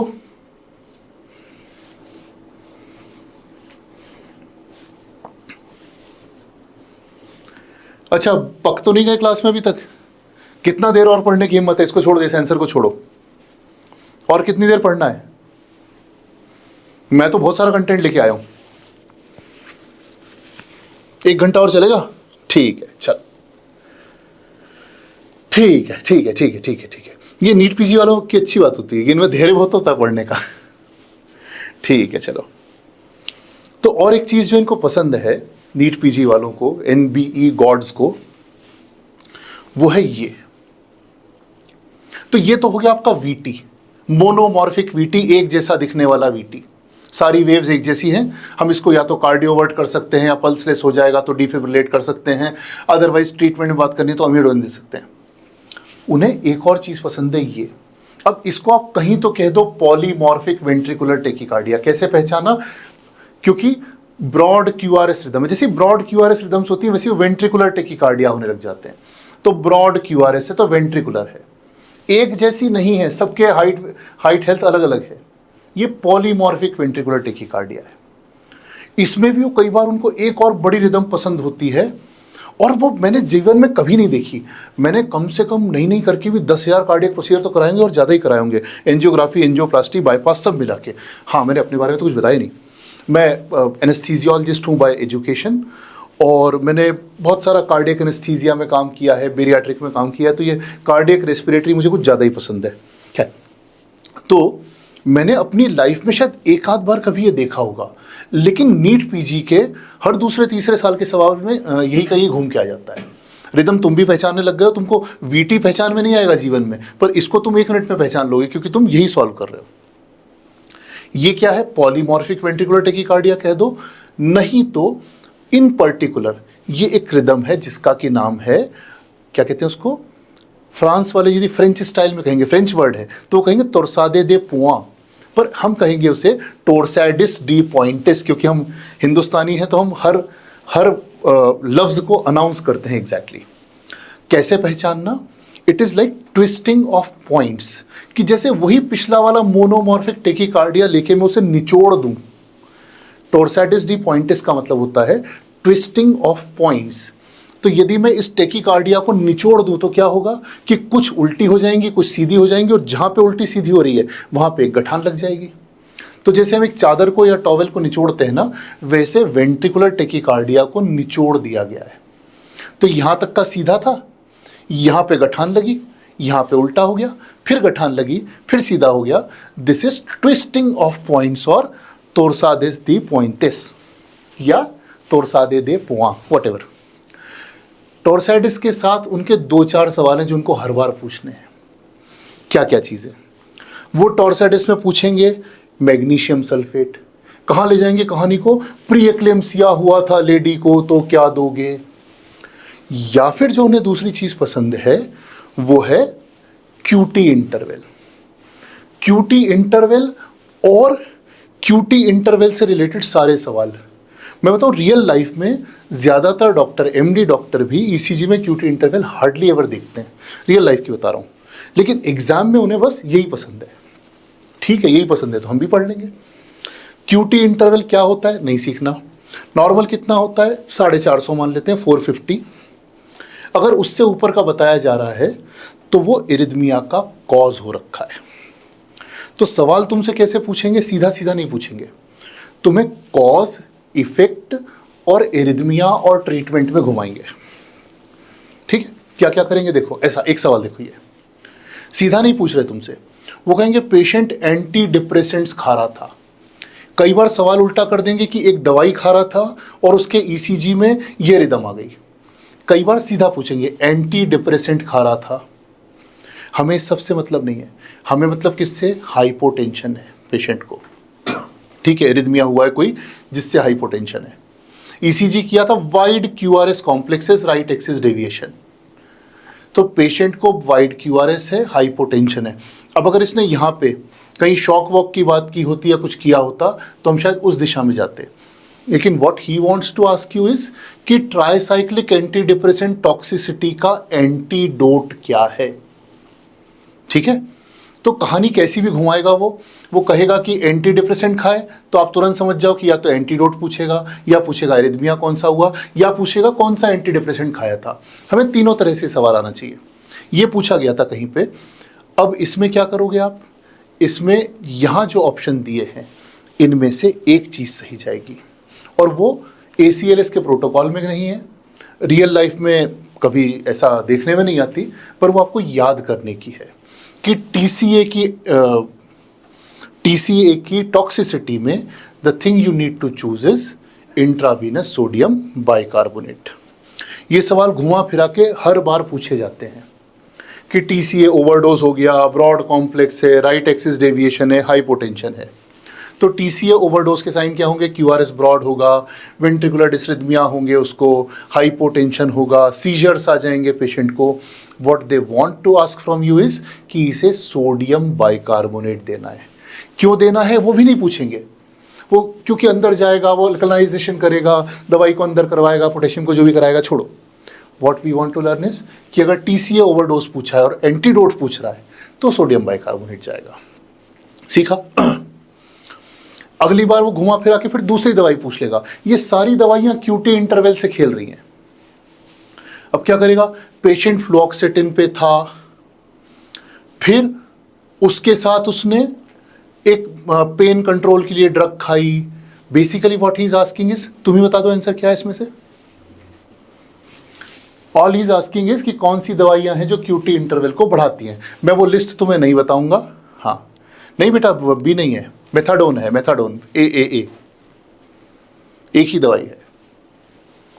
चारों ओपियोइड हैं, लेकिन आंसर मिथाडोन जाएगा इसका। तो वो पूरी कहानी घुमा फिरा के क्या पूछना चाहता है कि मिथाडोन से QT इंटरवल बढ़ता है। अब वो या तो ये करेगा कि ड्रग बता देगा, और ये ड्रग्स मैं तुम्हें नहीं पढ़ाऊंगा, तुम्हारे पास ढेरों लिस्टें होंगी QT इंटरवल प्रोलॉन्ग करने वाली। वो तुम्हें या तो ड्रग बताएगा और ड्रग से VT पूछ लेगा, या ड्रग बताएगा QT इंटरवल प्रोलॉन्ग हो गया पूछ लेगा, या पूछ लेगा कि QT इंटरवल प्रोलॉन्ग हुआ कौन सी ड्रग खाई होगी। तो QT इंटरवल प्रोलॉन्ग करने वाली ड्रग्स यूजुअली ये CYP वाली ड्रग्स होती हैं बहुत सारी। ये दो चार तो मैंने बताई दी, मिथाडोन हो गई, ट्राइसाइक्लिक एंटी डिप्रेसेंट हो गए। एक क्वेश्चन और ऐसा ही आया था कि एरिथ्रोमाइसिन के साथ क्या जोड़ दिया तो टोर्साइडेस टिपॉइंटिस हो जाएगा। अगेन वो वही पूछ रहा है कि कौन सी दवाई QT इंटरवल को प्रोलॉन्ग करती है। तो दिस मैक्रोलाइड एंटीबायोटिक और साथ में एंटीहिस्टामिनिक के कॉम्बिनेशंस, यहाँ पे आंसर आपका एस्टेमिजोल आता है। ये रटने वाली चीज़ें, but what he is asking you is कि कौन सी दवाइयाँ हैं जो QT इंटरवल को प्रोलॉन्ग करती हैं। क्वेश्चन कई तरह से बन जाएगा कि वेंट्रिकुलर एरिथमिया हो गया, कौन सी दवाई खा रहा था। वेंट्रिकुलर एरिथमिया हो गया, क्यों हो गया? QT प्रोलॉन्ग हो गया। QT प्रोलॉन्ग हो गया, आगे क्या हो जाएगा? और कभी कभी करेगा कि इसका एंटीडोट क्या है, जैसे ट्राइसाइक्लिक एंटी डिप्रेसेंट में किया उसने। और थोड़ा सा QT आपा देख लेते हैं। वो इलेक्ट्रोलाइट्स में घुस जाएंगे। हाइपोकैल्सीमिया से क्या होगा? QT प्रोलॉन्ग हो जाएगा, ठीक है। हाइपरकैल्सीमिया से क्या हो जाएगा? शॉर्टन हो सकता है। हाइपोमैग्नीसीमिया में क्या होगा? प्रोलॉन्ग QT टोर्साइडेस, जो मैंने क्वेश्चन दिखाया था प्रेगनेंसी वाला। तो घुमा फिरा के उनको QT इंटरवल बहुत पसंद है। हाइपोकैलेमिया से सीधे सीधे QT प्रोलॉन्ग नहीं होता, पर इनडायरेक्टली हो जाता है। ये भी एक क्वेश्चन देख लो। 40 साल का मेल पेशेंट है। मैं बहुत फास्ट तो नहीं चल रहा हूँ ना, एक मिनट, स्लो तो नहीं करूँ? क्वेश्चंस नहीं रटवाने मुझे पैटर्न सिखाने हैं। हाँ, एस्टेमिजोल, सही बात है। ठीक है, थोड़ा सा स्लो करूँ? ठीक है, ठीक है, ठीक है, सही है स्पीड। चलो, 40 साल का पेशेंट है, वीकनेस, पैरेस्थीजिया और ब्रीदिंग डिफिकल्टी लेके आया, ठीक है। हमें सिम्टम्स से पहचान लेना है कि क्या हो सकता है, ठीक है। ECG वो दिखाएगा ईसीजी में दिखाएगा घुमा फिरा के वो टी टॉल कर देगा, कुछ और कर देगा, पर हमें वीकनेस, पैरेस्थीसिया और ब्रीदिंग डिफिकल्टी से निकालना है कि इसको क्या हो रखा है। इलेक्ट्रोलाइट्स पे अपन आएंगे भी, ठीक है। ये क्वेश्चन मैं आपको अच्छे से कराई दिया कि प्रेग्नेंट लेडी है, प्री-एक्लेम्सिया। अब तुम पहचानने लग गए कि ट्विस्टिंग ऑफ पॉइंट्स है। ट्विस्टिंग ऑफ पॉइंट्स मतलब MgSO4। यहाँ पे यदि यही पेशेंट वाइटल्स स्टेबल नहीं होते तो इसे आपको शॉक देना पड़ जाता, और इसे आप शॉक देते तो कार्डियोवर्ट नहीं करते, डिफिब्रिलेट करते, ठीक है। अगेन फिर घुमा फिरा के पूछा जाएगा कि ये वाला एरिथमिया हो रहा है, हाँ उल्टा देखना, ये वाला एरिथमिया हो रहा है, इसे क्या नहीं दोगे, ठीक है। अभी मैंने बताया था आपको, तो ये ब्रॉड QRS एरिथमिया है, पर बहुत रेगुलर नहीं दिख रहा। One thing you will not give is, बताओ, एडिनोसिन, शाबाश, और CCVs भी, वंडरफुल, अच्छे बच्चे। फिर यही QT और कहीं से घूम के आ जाता है। ये QT आ जाता है डिजॉक्सिन के साथ घूम के, कभी किसी और चीज के साथ घूम के आ जाता है। एक सेकेंड, हाँ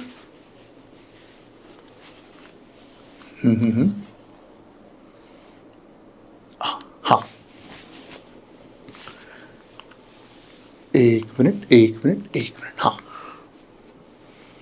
फिर आपसे ये सवाल पूछते हैं वो, यही QT से थोड़ा सा इसको आगे बढ़ाते हैं, उधर ब्रेडिकार्डिया में ले जाते हैं, डिजॉक्सिन टॉक्सिसिटी में घुस जाते हैं, AV ब्लॉक, वेंट्रिकुलर एरिथमियाज और डिजॉक्सिन 5, ये भी आएगा अभी, ठीक है सर।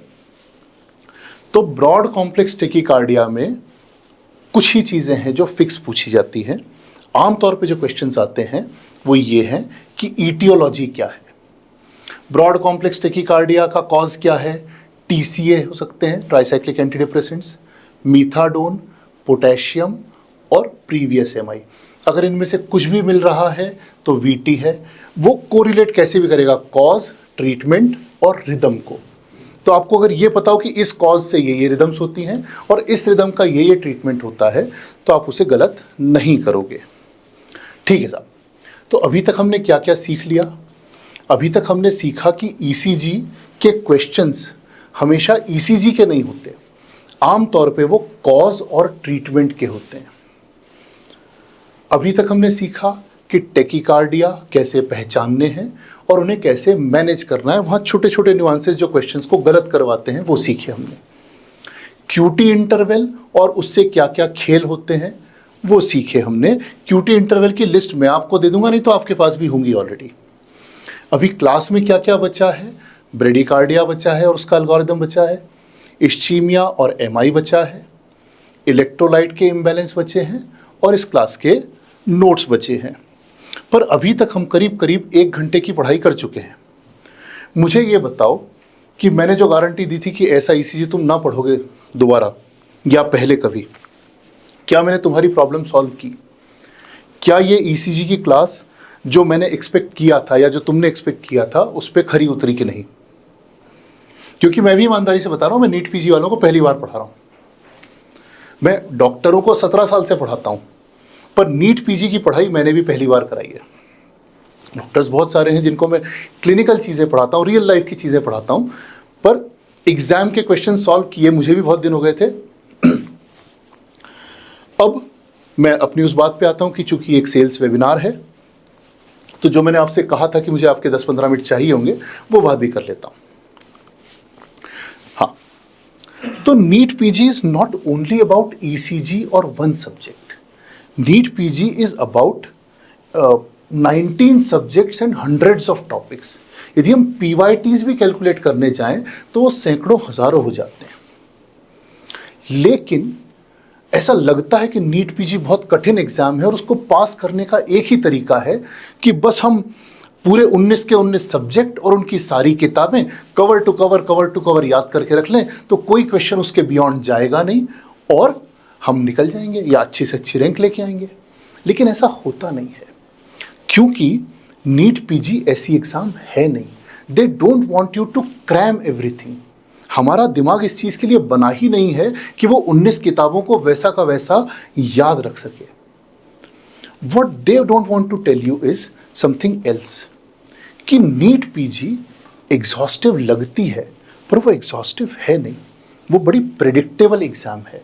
जैसे अभी तक हमने देखा ना, टेकीकार्डिया में हज़ारों चीज़ें होती हैं जो अलग होती हैं, जो रियल लाइफ में टोटली डिफरेंट होती हैं, but all they want you is to know QT intervals, all they want you to know is ACLS algorithms around tachycardia.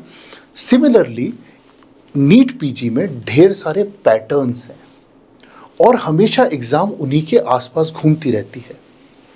कभी तुमने सोचा है कि ये जो NBE के गॉड्स हैं ये कभी पेपर्स क्यों नहीं रिलीज़ करते? कहते हैं हमारा क्वेश्चन बैंक बहुत लिमिटेड है। क्यों लिमिटेड भाई? मेडिसिन इतना वास्ट सब्जेक्ट है, 19 सब्जेक्ट्स हैं, अनलिमिटेड है क्वेश्चन बैंक तो। लेकिन नहीं, उन्हें पता है कि हमें इन्हीं चीज़ों में से पूछना है, अदरवाइज पेपर ऐसा बनेगा कि कोई सॉल्व नहीं कर पाएगा। So they have some fix patterns.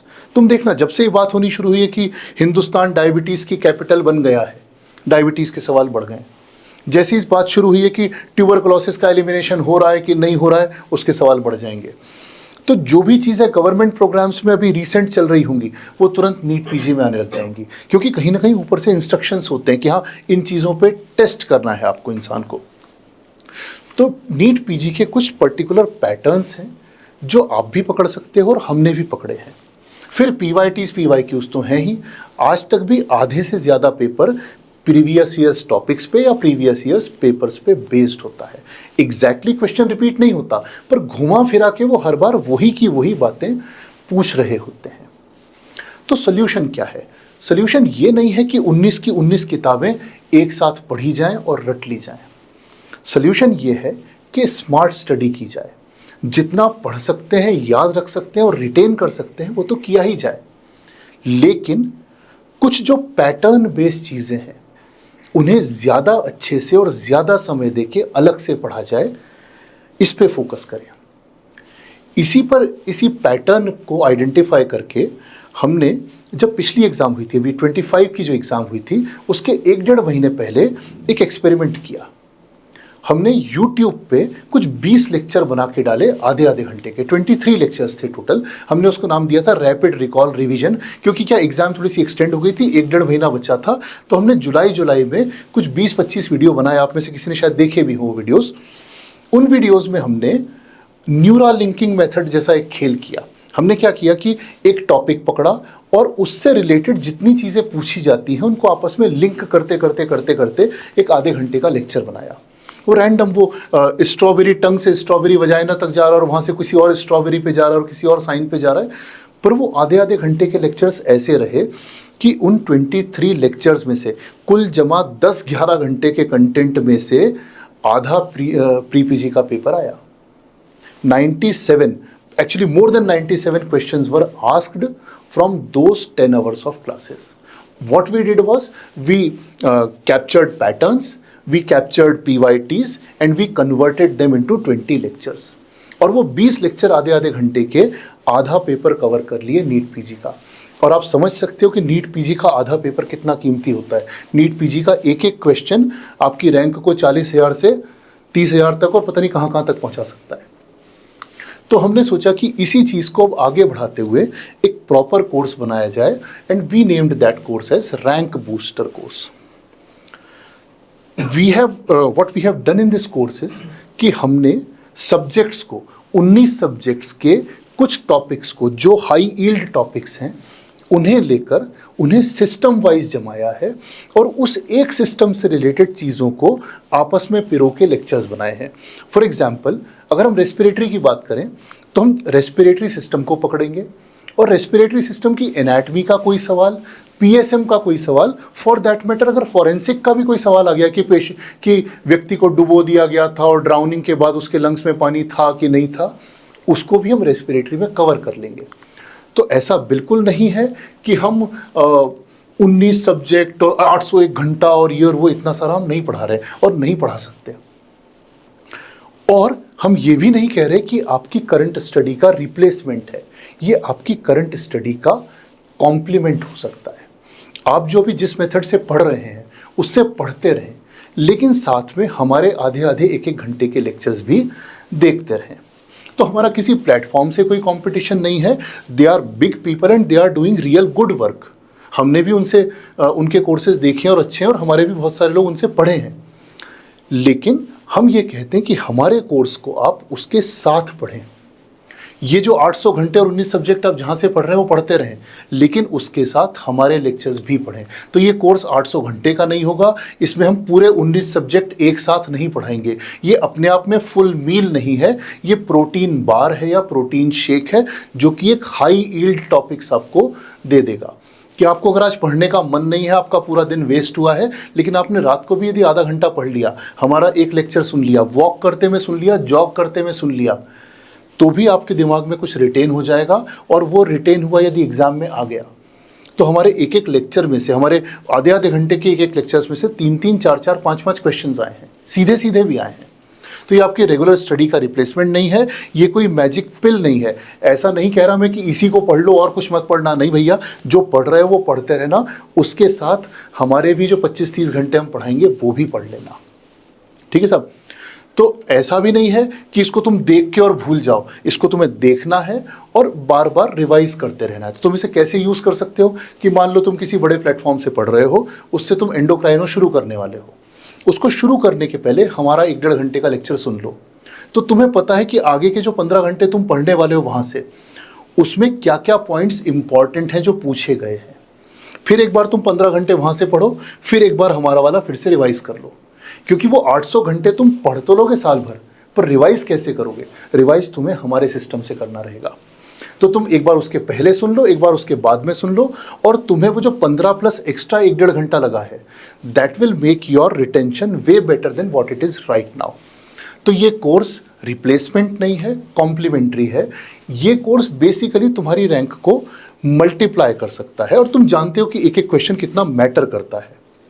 What we'll try to do is कि हम अलग अलग चीज़ों को लिंक करके, कनेक्ट करके तुम्हारे दिमाग में एक जाला बुनने की कोशिश करेंगे, एक वेब ऑफ क्वेश्चंस बनाने की कोशिश करेंगे जो तुम्हें याद रह जाएं।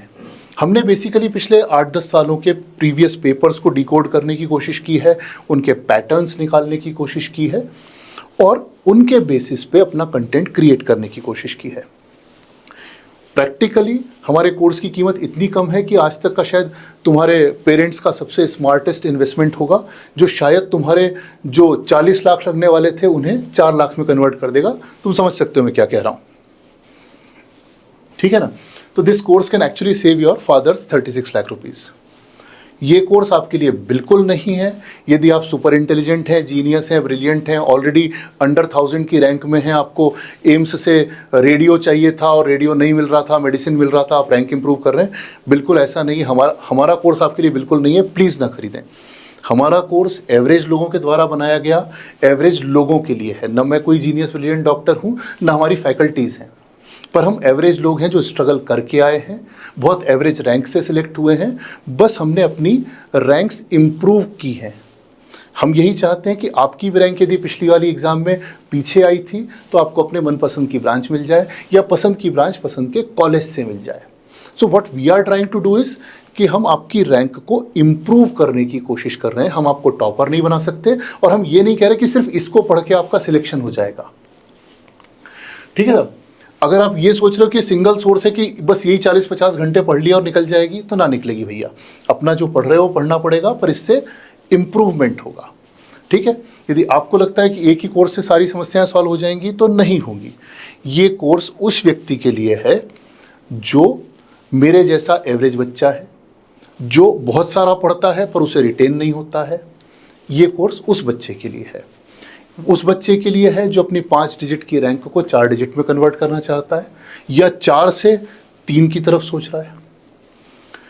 यदि तुम ये समझते हो कि यदि तुम ये रियलाइज करते हो कि smart work is better than learning for 25 hours a day, then this course is for you. Course के बारे में जो कुछ क्वेश्चंस मुझसे हमेशा पूछे जाते हैं वही बता देता हूँ। पहला प्रश्न पूछते हैं कि साहब कौन पढ़ाएगा? तो हमारे पास करीब 3-4 फैकल्टीज़ हैं। ऑब्स गायनी से हैं लोग, मेडिसिन से हैं लोग, और भी डिपार्टमेंट से हैं। और डिपार्टमेंट मैटर ही नहीं करता, क्यों? क्योंकि हम सब्जेक्ट वाइज पढ़ा ही नहीं रहे। हम ये नहीं कर रहे कि हम मेडिसिन पढ़ाएंगे, हम टॉपिक पढ़ाएंगे रेस्पिरेटरी सिस्टम, पर वो रेस्पिरेटरी सिस्टम के उस टॉपिक में उसकी anatomy, physiology, pathology, pharmacology, medicine, surgery, forensic, PSM, जो भी सवाल जहां से भी आए होंगे उन्हें, और उनसे मिलते जुलते पॉइंट्स जो पूछे जा सकते हैं उन्हें भी कवर किया जाएगा। ठीक है साहब। फिर न्यूरा लिंकिंग मेथड क्या है? जैसा मैंने कहा कि एक पॉइंट को उठाओ, उससे रिलेटेड दूसरा पॉइंट पकड़ो, उससे रिलेटेड तीसरा पॉइंट पकड़ो, और अलग अलग सब्जेक्ट्स में घूमते हुए 1 घंटे के लेक्चर में 19 सब्जेक्ट का वो टॉपिक का लेक्चर बना दिया जाए। ठीक है साहब। तो हम बेसिकली सब्जेक्ट्स के बीच की दीवारों को तोड़ने की कोशिश कर रहे हैं। ना एग्जाम लीनियर होती है, ना हमारी टीचिंग लीनियर है, क्योंकि एग्जाम में भी वो एक ही क्वेश्चन, कई बार डिसाइड करना मुश्किल होता है कि पैथो का क्वेश्चन था या फार्मा का क्वेश्चन था या मेडिसिन का क्वेश्चन था, या कई बार पीडियाट्रिक्स का क्वेश्चन था। तो हम भी वही कोशिश कर रहे हैं कि हमारे लेक्चर्स में वो चीज़ें कंबाइंड हों। लैंग्वेज ऑफ टीचिंग क्या रहेगी? अगर ये वेबिनार आपको अभी तक समझ में आई है तो आगे भी समझ में आएगी। तो कुछ लेक्चर्स हमारे बनेंगे जो आपको याद करवाने के रहेंगे, कुछ लेक्चर्स ऐसे रहेंगे जो कंसेप्ट बेस्ड रहेंगे। कुछ चीज़ें मैं पढ़ाऊंगा आपको कि जैसे रेस्पिरेटरी की कुछ फिजियोलॉजी हैं जो लोगों को कठिन पड़ती हैं, या कार्डियक में बहुत सी चीज़ें हैं, या एएनएस में बहुत सी चीज़ें हैं। तो जो कंसेप्ट बेस्ड चीज़ें हैं वो मैं आपको पढ़ाऊंगा। इसके अलावा और बहुत से लोग हैं जो बहुत कुछ पढ़ाएंगे आपको। लैंग्वेज सभी की ऐसी ही रहेगी। यदि वेबिनार आपको समझ में आ रही है तो वो भी समझ में आएगी। फिर एक क्वेश्चन मुझसे पूछा जा रहा है बार बार, जो लोगों ने अभी तक ज्वाइन कर रखा है, कि साहब नवंबर के पहले कोर्स खत्म हो जाएगा क्या? नवंबर के पहले कोर्स पूरा खत्म नहीं होगा, पर हम मोटा मोटा बहुत सारा काम खत्म कर देंगे। कम से कम जो मेजर चैप्टर्स हैं, जो मेजर टॉपिक्स हैं जो पूछे जाते हैं, उन्हें हम कवर करेंगे। और INI सेट के एग्जैक्टली 7-8 दिन पहले हम कुछ रिविजन लेक्चर्स करेंगे डेली बेसिस पे। ये भी प्लान हो गया। और क्या पूछना है किसी को? हाँ, नोट्स मिलेंगे क्या? तो हाँ, सारे लेक्चर्स के नोट्स आपको मिलेंगे। और एक क्वेश्चन पूछा जाता है कि हमें कोई क्वेश्चन सॉल्व करने को मिलेंगे क्या? MCQ सॉल्व करने को मिलेंगे। तो right now we are in the process of developing an AI based question bank.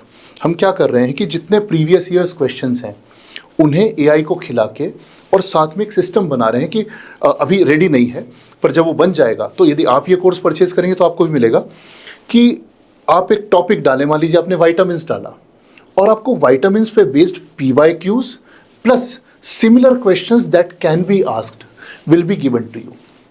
तो हम ऐसा एक सिस्टम डेवलप करने की कोशिश कर रहे हैं। जैसे ही होगा वो आपको रिलीज हो जाएगा। हमारा कोर्स इनिसेट को कवर करेगा, FMGE को कवर करेगा, और नीट PG को कवर करेगा। ठीक है साहब। तो आखिरी बात पे आ जाते हैं कि साहब ये इतना सारा आपने बताया, इसकी वर्थ कितनी है, कितने का पड़ेगा? तो मुझे भी पता है और आपको भी पता है कि जितने भी अवेलेबल कोर्सेज हैं यहाँ पे मार्केट में वो कितने के आते हैं, उनका कौन सा क्या कहते हैं उसको, part 1, part 2, plan A, plan B। यहाँ कोई और फंडा नहीं है। बहुत सिंपल सी बात है कि this course is worth way more than what we are offering right now. इस कोर्स को हमने इनिशियली सोचा था कि we will keep it at 10,000 rupees and it will eventually go to 10,000 rupees. पर चूँकि हमारी भी ये फाउंडर्स बैच है और हम चाहते हैं कि कुछ ऐसे लोग हमारे साथ जुड़ें जो हमारे इस कोर्स के बनने में हमारा सपोर्ट करें, हमें हेल्प करें कि हमारी दिशा सही जा रही है कि नहीं। क्योंकि आई ऑनेस्टली एक्सेप्ट कि हम पहली बार नीट PG पढ़ा रहे हैं। हमने इससे पहले डॉक्टरों को खूब पढ़ाया, हमारे पास 2 लाख डॉक्टर्स हैं जो हमसे क्लिनिकल पढ़ते हैं, लेकिन नीट PG हम भी पहली बार पढ़ा रहे हैं। तो we needed some people who will put faith in us and will put faith in this system of learning, कि जहां आप मल्टीपल चीज़ों को एक साथ जोड़ के पढ़ते हो और आपको ज़्यादा याद रहता है। इवेंचुअली शायद 3 साल बाद आप भी अपने सहपाठियों को बताओगे कि यार ये जो चीज़ आज तुम 25,000 की खरीद रहे हो, ये हमने उस ज़माने में इतने से में ही खरीद ली थी। तो दिस कोर्स इज़ वर्थ, हमारा जो प्लान है वो हम इसे इवेंचुअली 10,000 रुपीज़ की प्राइस तक लेके जाएंगे। But right now for you people today we will price it at ₹1,999 only. और हो सकता है कि आपको लगे कि यार इतने कम कॉस्ट में क्यों बेच रहे हो, क्योंकि रीज़न यही है कि हमारा फर्स्ट बैच है। We are taking you as founders batch. We will keep asking you, will keep calling you, we will keep asking you for your reviews.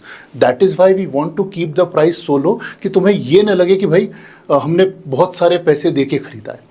हम इसे फ्री में भी दे सकते थे, लेकिन फिर तुम्हारा पढ़ने का मन खत्म हो जाता। यदि 2 लोगों के बीच में एक फाइनेंशियल डील होती है तब आप फिर एंगेज होते हो कि हाँ मैंने पैसे दिए हैं तो मुझे पढ़ना है। फ्री में यूट्यूब पे तमाम चीज़ें पढ़ी हैं, कौन पढ़ता है? तो we are planning to keep it at ₹1,999 for today for the people who are in this webinar, the people who are trusting in the system and in us. But the problem is कि I cannot do that for everybody. Eventually we have to make money out of this, and this course we are running for ₹1,999 in losses, क्योंकि इस course को run करने की, बनाने की जो कीमतें आएंगी वो इससे कहीं ज़्यादा है।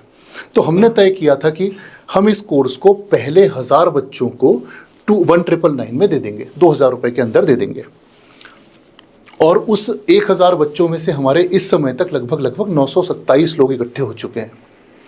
All we can have is, कितना हुआ 927 में से 77 ना, नहीं 73, हाँ, तो मेरे पास करीब 73 लोगों के लिए और जगह है। The moment this 1000 number gets crossed, we will stop selling this course for this price. Eventually the course will reach to ₹10,000. Right now we are keeping the price so low that it is ridiculous, you feel it is nothing. So what you have to do is कि if you want to purchase it right now, there is a link in your Zoom chat box, or there is a link in your personal WhatsApp, or there is a link in your WhatsApp group. I'll wait for 5 minutes. All you have to do is to go there. You'll be taken to a Razorpay website. You'll have to pay ₹1,999 and you will get the course. The validity of this course is obviously 1 year.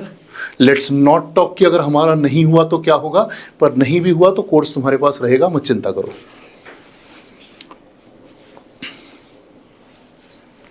So what you have to do is कि आपको जाना है, एक link आया है, उससे purchase करना है. मैंने 73 कही थी, हाँ, okay. So the offer stands till 73 seats और 10 minutes, which ever is earlier. Usually मेरी वेबिनार्स में ये चीज़ 5 से 10 मिनट में हो जाती है. तो एक 2-3 मिनट का मैं ब्रेक लेता हूँ, फिर उसके बाद हमें बहुत सारा और पढ़ना है. ब्रेडिकार्डियाज पढ़ने हैं, MI पढ़ने हैं, इलेक्ट्रोलाइट्स पढ़ने हैं. तो all by then what you have to do is कि आप जाएंगे, आप रेजरपे पे जाके पेमेंट करेंगे, और पेमेंट करके मुझे चैट बॉक्स में पेड लिख देंगे, तो मेरे पास भी इन्फॉर्मेशन आ जाएगी. यदि आपको पेमेंट में कोई इशू आ रहा है तो टीम के नंबर्स भी आपको चैट बॉक्स में डल रहे होंगे, आप उससे देखकर उस पर कॉल कर सकते हैं.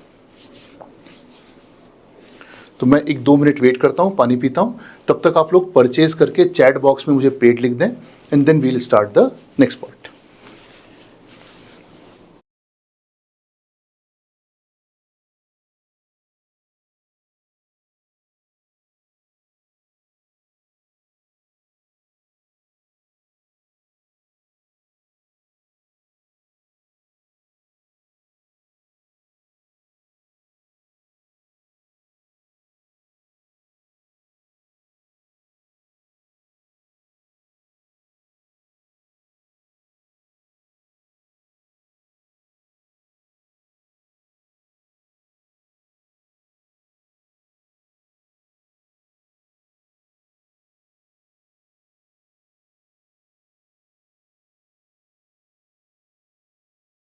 कुछ क्वेश्चंस आ रहे हों तो मुझे बताते जाओ, मैं आंसर कर दूंगा. एक क्वेश्चन मुझे आया था कि लैंग्वेज क्या रहेगी. लैंग्वेज इंग्लिश नहीं रहेगी, लैंग्वेज ऐसी ही रहेगी, मिक्स्ड रहेगी. और क्या क्वेश्चंस हैं? What about diamond subscribers? यदि आप डायमंड सब्सक्राइबर हैं तो आप आकाश जी को कॉल करिए, ये कोर्स आपको कनेक्ट हो जाएगा. हाँ, ये कोर्स FMG को कवर करेगा, पूरा कवर करेगा. FMG और नीट PG का एग्जामिनेशन बोर्ड एक ही है, और जो क्वेश्चन बैंक है वो भी एक ही है, और हम FMG के भी प्रीवियस ईयर्स टॉपिक्स कवर करेंगे. कब से शुरू होगा? कोर्स ऑलरेडी शुरू हो चुका है, एक सेट डल चुका है. नेफ्रोलॉजी हम पूरी पढ़ा चुके हैं. जो लोग हैं वो उसका कमेंट लिख सकते हैं कैसा लगा उन्हें. लेक्चर्स रिकॉर्ड होंगे, कुछ लाइव भी होंगे. ड्यूरेशन ऑफ कि कब तक खत्म हो जाएगा? हाँ, ड्यूरेशन ना, हाँ, ड्यूरेशन हमारी कोशिश रहेगी कि हम दिसंबर जनवरी के पहले पूरा कोर्स कवर कर लें. ठीक है, और पूछो.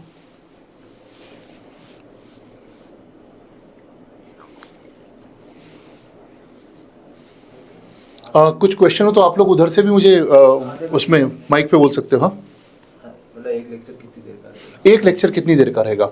हमने लेक्चर्स यूजुअली बाइट साइज बनाए हैं, मतलब 20, 25, 30 मिनट से बड़ा कोई लेक्चर नहीं रहेगा। हम वो 2.5 घंटे 4 घंटे के लेक्चर्स में बिलीव नहीं करते। ये वेबिनार है इसलिए फिर भी ये 1.5-2 घंटा जाएगी, नहीं तो maximum lectures will be half an hour. और आधे घंटे के लेक्चर्स हैं, ऐसा है कि आप उसे सुबह मॉर्निंग वॉक पे सुन लो या रात को सोने के पहले सुन लो, कभी भी खाली बैठे हो तो सुन लो, वो हाई ईल्ड हो जाएगा। लाइक आई सेड ना कि ये पूरा खाना नहीं है, ये प्रोटीन बार है, क्विक स्नैक है।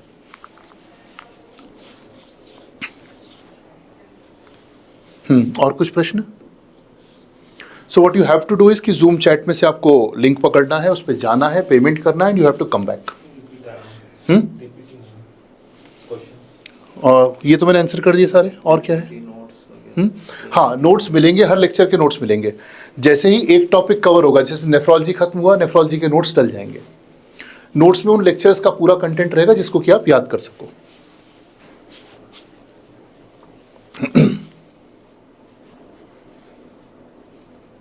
और कुछ? हाँ वो तो ठीक है। और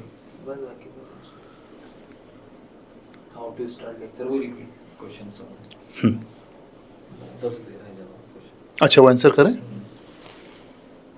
ठीक है।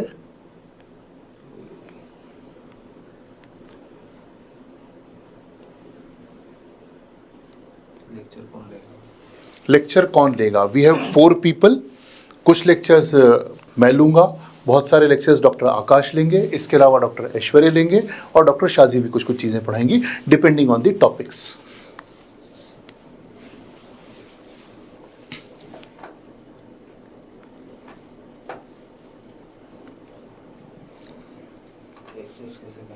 एक्सेस कैसे करना है?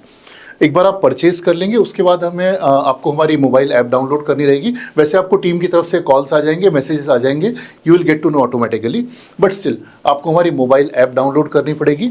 उस ऐप पे ये लेक्चर्स आप देख सकते हैं, कितनी बार देख सकते हैं, कभी भी देख सकते हैं। पेमेंट में इशू है तो नीचे एक नंबर डाल देंगे आकाश का, या बस अपना नाम नंबर छोड़ दो चैट में, आपको कॉल बैक आ जाएगा।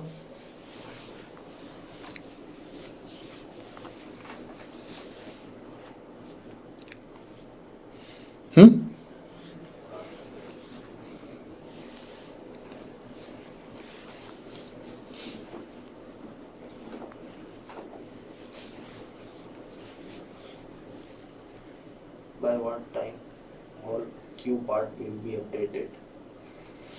By what time all Q part will be updated. Okay. Continue the ECG class please. Yes, that even I want to do that. ठीक है। एक काम करें, चैट बॉक्स में आप अपने क्वेश्चंस पूछते जाओ, जिसको भी कोई भी डाउट्स हैं, और टीम की तरफ से आंसर आता जाएगा। मैं मीनवाइल अपना लेक्चर कंटिन्यू करता हूँ। हाँ, नीट पीजी के साथ स्टॉक मार्केट का कोर्स, ठीक है, एक न एक दिन जरूर। एक मिनट। हाँ चलो ठीक है, करें शुरू भैया। तो चेतन सर, आकाश सर, जो भी क्वेश्चंस आए आप आंसर करते जाना, मैं आगे बढ़ता हूं। ठीक है साहब, तो हमने टेकीकार्डिया का एल्गोरिदम पढ़ा और अब हम ब्रेडीकार्डिया पढ़ेंगे।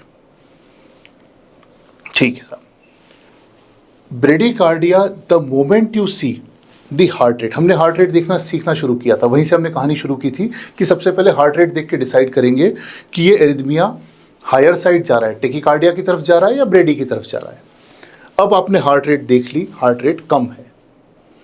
द नेक्स्ट थिंग और the only thing you need to see then is the PR interval, और आपको मेजर नहीं करना है, मोस्ट ऑफ द टाइम तो बता देगा आपको। PR इंटरवल क्या होता है? P वेव जहां से शुरू होती है वहां से लेके QRS कॉम्प्लेक्स जहां तक शुरू होता है। PR interval includes P wave से लेके QRS कॉम्प्लेक्स तक का समय। ब्रेडीकार्डिया के सारे सवाल इसी पर बेस्ड रहेंगे, और ये PR इंटरवल में 2 या 3 स्थितियां हो सकती हैं। एक तो हो सकता है कि ये PR इंटरवल बहुत बढ़ा हुआ हो, मैं आपको कोई नंबर्स नहीं बोल रहा, आपको देख के समझ में आएगा। अगर वो आपसे MCQ पूछ रहा है तो वो ऐसा PR इंटरवल दिखाएगा कि आपको देख के समझ में आ जाए कि ये बढ़ा हुआ है। आपने कभी ECG नहीं देखे हो ज़्यादा तो भी आपको समझ में आएगा।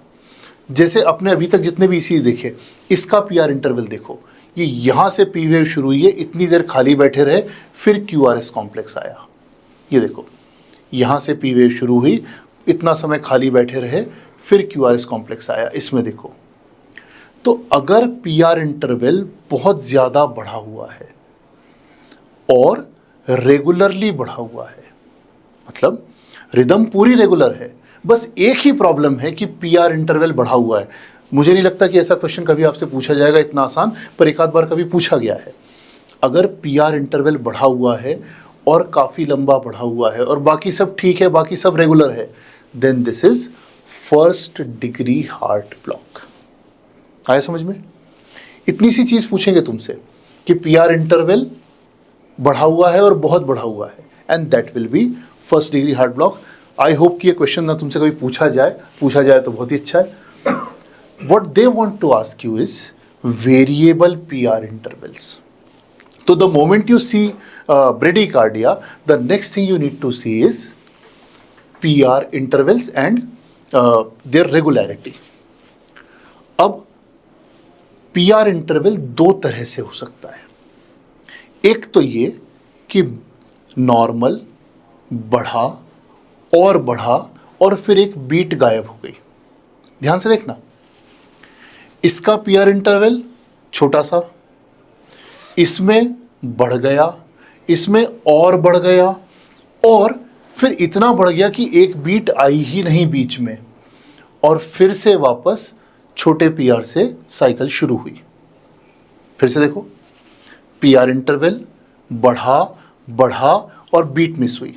यूजुअली 3 बीट में ये खेल हो जाता है, बढ़ा बीट मिस हुई। दिस इज मोबिड्स टाइप 1 या वेंकी बैक। कॉमनली देखने को मिलता है रियल लाइफ में भी और एग्जाम्स में भी। ये याद करना पड़ेंगे नाम, इसका कोई अल्टरनेटिव नहीं है। मोबिड्स टाइप 1 या सेकंड डिग्री टाइप 1 या वेंकी बैक फिनोमिना। ठीक, पी आर इंटरवल बढ़ा बीट मिस हुई। और एक तरीका होता है कि पी आर इंटरवल कांस्टेंट है, लेकिन बीच बीच में एक आध पी के साथ क्यू आर एस नहीं आ रहा, एक आध पी के साथ बीट मिस हो रही है। ये समझ में आया? जैसे ही आपने ब्रेडीकार्डिया देखा, ब्रेडीकार्डिया देखते से ही आपको पी आर इंटरवल देखना है। पी आर इंटरवल में आपको देखना है कि वो कांस्टेंट एक जैसा बढ़ा हुआ है या कांस्टेंट एक जैसा छोटा छोटा है, या छोटा बड़ा और फिर बीट ड्रॉप हो गई। अगर छोटा बड़ा और बीट ड्रॉप हो गई, बहुत खुश हो जाओ, वो सिर्फ डायग्नोसिस पूछ रहा है आपसे, वो आपसे मोबिड्स टाइप 1 क्लिक करवाना चाहता है, या कभी कभी घुमा के वो वेंकी बैक कह देगा उसे। तो अब एक इसी चीज़ मैं आपको दिखाता हूँ, मुझे लगता है कि आपके स्क्रीन पे ठीक से दिख जाएगा। आपको उसके पी आर इंटरवल नोटिस करने हैं और मुझे उसका डायग्नोसिस लिखना है।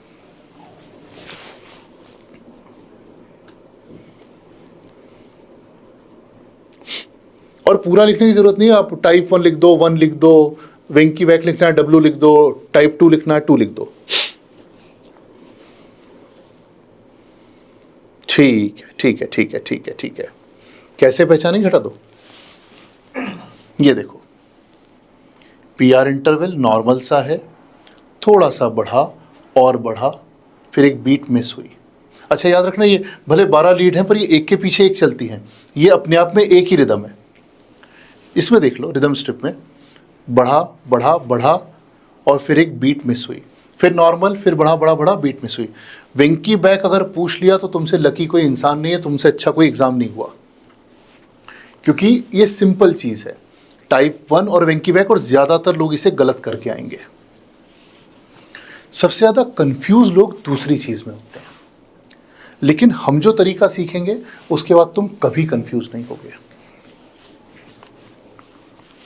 ये देखो, अब इस रिदम को यदि पहचानने को कहा जाए तो ज्ञानी लोग इसको कैसे समझाएंगे कि ये एवी डिस्कॉर्डेंस है, कि there is no relation between P wave and Q R S complexes. ठीक है, कि ये पी वेव है लेकिन ये क्यू आर एस इसके साथ का नहीं है, ये क्यू आर एस इससे अलग है, ये पी वेव है इसका कोई क्यू आर एस नहीं है, and they will teach you all kind of theory. मैं तुम्हें सिर्फ एक सिंपल सी ट्रिक बताऊंगा कि अगर ब्रेडिकार्डिया, इसका हार्ट रेट कितना होगा जरा कैलकुलेट करो। वैसे मुझे ठीक से दिख नहीं रहे हैं पर फिर भी तुम कैलकुलेट कर लो।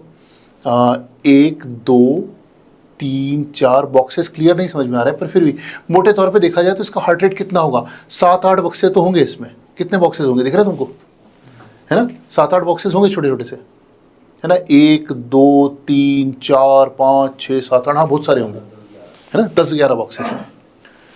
जब भी कभी तुम्हें कोई ब्रेडिकार्डिया एकदम रेगुलर है और उसकी हार्ट रेट 30 40 के बीच में है, 30 40 बहुत हो गई तो 45, उससे ज्यादा नहीं। अगर कोई ब्रेडिकार्डिया रेगुलर है और उसकी रेट 30 40 45 से ज्यादा नहीं है तो वो कंप्लीट हार्ट ब्लॉक है। न पी वेव देखो, न क्यूआरएस का शेप देखो, कुछ मत देखो। इसका अगर लॉजिक बताने जाऊं तो हार्ट में जो पेसमेकर होता है, नहीं, हार्ट का जो डोमिनेंट पेसमेकर होता है वो साइनोएट्रियल नोड होता है। अगर साइनोएट्रियल नोड काम ही ना करे इंसान का तो क्या मर जाएगा? नहीं मरेगा। तब उसका एवी नोड टेक ओवर कर लेगा। अगर साइनस नोड और एवी नोड दोनों खराब हो जाए तो क्या इंसान मर जाएगा? या एवी नोड को काट दिया जाए, साइनस नोड से कोई बीट नीचे पहुंचे ही नहीं, तो क्या इंसान मर जाएगा? नहीं मरेगा। तब उसका वेंट्रिकल टेक ओवर कर लेगा और वो वेंट्रिकल जब बीट करेगा तो वो मुश्किल से 30 to 45 के रेट पे बीट करेगा।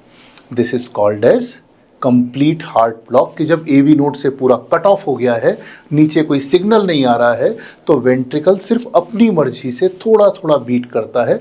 वेंट्रिकल के बीट करने की पेस मुश्किल से 30 से 40 होती है।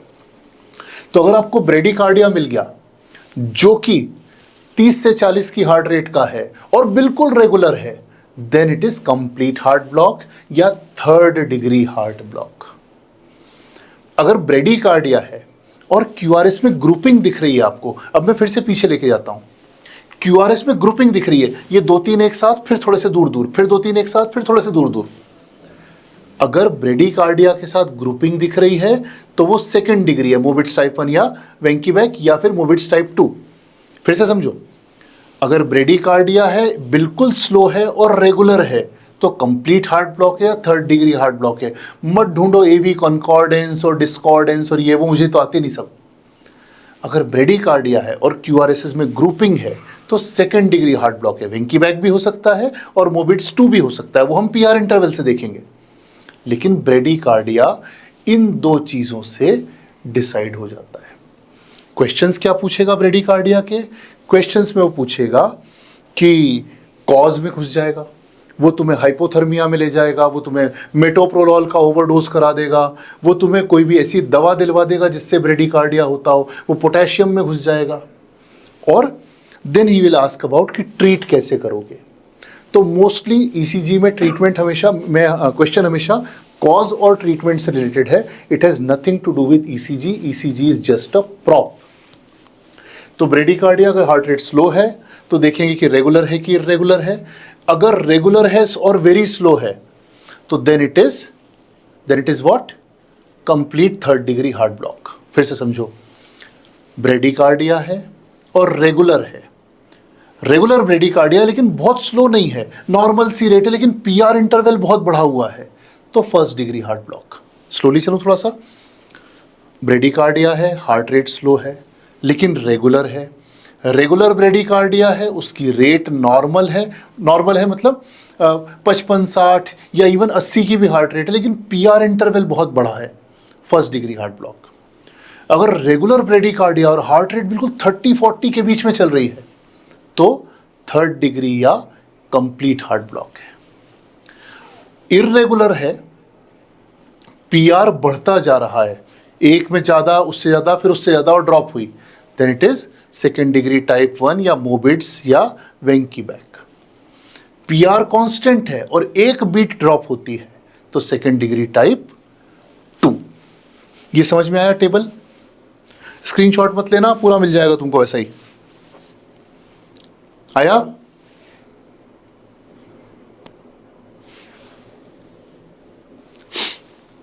आया, ठीक है, चलो। तो इस एक टेबल से तुम्हारे ढेरों सवाल सॉल्व हो जाएंगे। अगेन ब्रेडिकार्डिया में भी वो ये जानना चाहता है कि तुम्हें ट्रीटमेंट आता है कि नहीं। अब मान लो अगर मैं एथलीट आदमी हूँ, मैं दिन में रोज़ 15 किलोमीटर की रनिंग करता हूँ, तो मेरा हार्ट रेट वैसे भी 45-50 चलता होगा और मैं उस पर कंफर्टेबल रहूँगा। अब क्या तुम मुझे एट्रोपिन ठोकने जाओगे? नहीं जाओगे। हमेशा ट्रीटमेंट सिम्टोमेटिक ब्रेडिकार्डिया का करना है। Asymptomatic bradycardia has to be watched only. Symptomatic में क्या करोगे? एट्रोपिन देंगे। पुराने ज़माने में 0.5 की बात होती थी, आजकल 1 mg की होने लग गई है। 1 महीने और रुक जाओ, वो फिर बदल देंगे इसको। आज के हिसाब से कहें तो 1 mg एट्रोपिन देंगे और मैक्सिमम अप टू 3 mg जाएंगे। ठीक है, symptomatic bradycardia 1 mg, maximum up to 3 mg। उससे नहीं रिस्पॉन्ड किया तो पेसिंग करेंगे। फिर से समझना, क्वेश्चन क्या पूछेंगे कि एक पेशेंट है, उसको ये हो गया था, ये हो गया था, उसकी रिदम ये चल रही है, तुमने देख के पहचान लिया कि 35-40 की हार्ट रेट है, रेगुलर है, कंप्लीट हार्ट ब्लॉक है। First line of management atropine 1 mg, can go up to 3 mg। Atropine does not work, pacing. Pacing मतलब क्या?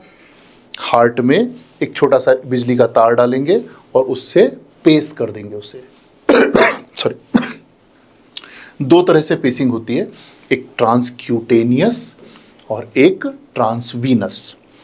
क्या पूछते हैं, ये सब पूछा नहीं जाता पर फिर भी सीख लो। ट्रांसक्यूटेनियस में 2 पैड्स लगाते हैं छाती पे और उससे करंट के स्लोली पल्सेस दिए जाते हैं, जिससे कि पेशेंट का हार्ट बीट कर सकता है। तो सिम्टोमेटिक ब्रेडिकार्डिया है, पेशेंट को तकलीफ है तो ट्रीट करेंगे। क्या ट्रीट करेंगे? पहली ड्रग एट्रोपिन, 1 से स्टार्ट की, 3 तक गए। Secondly pacing, transcutaneous, transvenous. अगर पेसिंग अवेलेबल नहीं है तो, ऐसा नहीं पूछा जाता, पर अगर पेसिंग अवेलेबल नहीं है तो डोपामिन का इन्फ्यूजन या एपिनेफ्रिन का इन्फ्यूजन लगाएंगे। ठीक है साहब, और आगे चलते हैं। तो ब्रेडिकार्डिया के क्वेश्चंस या तो एट्रोपिन या एट्रोपिन के फेल होने पे पेसिंग की बात आएगी। अनस्टेबल है, पेसिंग पे जाएंगे। ठीक। दूसरा ब्रेडिकार्डिया का सवाल आता है, जो अगर आ जाए तो बड़ी अच्छी किस्मत, सबको रटा हुआ होता है। वो पूछा जाता है कि कैनन ए वेव्स कहाँ मिलती हैं, तो वो कंप्लीट हार्ट ब्लॉक बताएगा और साथ में कैनन ए वेव पूछ लेगा, या कह देगा कि कैनन ए वेव आ रही है, बताओ रिदम कौन सी है। ठीक है, कैनन ए वेव क्या होती है हमें बिल्कुल नहीं पढ़ना है। रियल लाइफ में कभी भी कहीं भी कोई ये ग्राफ्स न बनाता है, न देखता है, न किसी को पता होता है कि कैनन ए वेव क्या आ रही है। बस रटना है, याद करना है कि कंप्लीट हार्ट ब्लॉक्स में कैनन ए वेव मिल जाती है।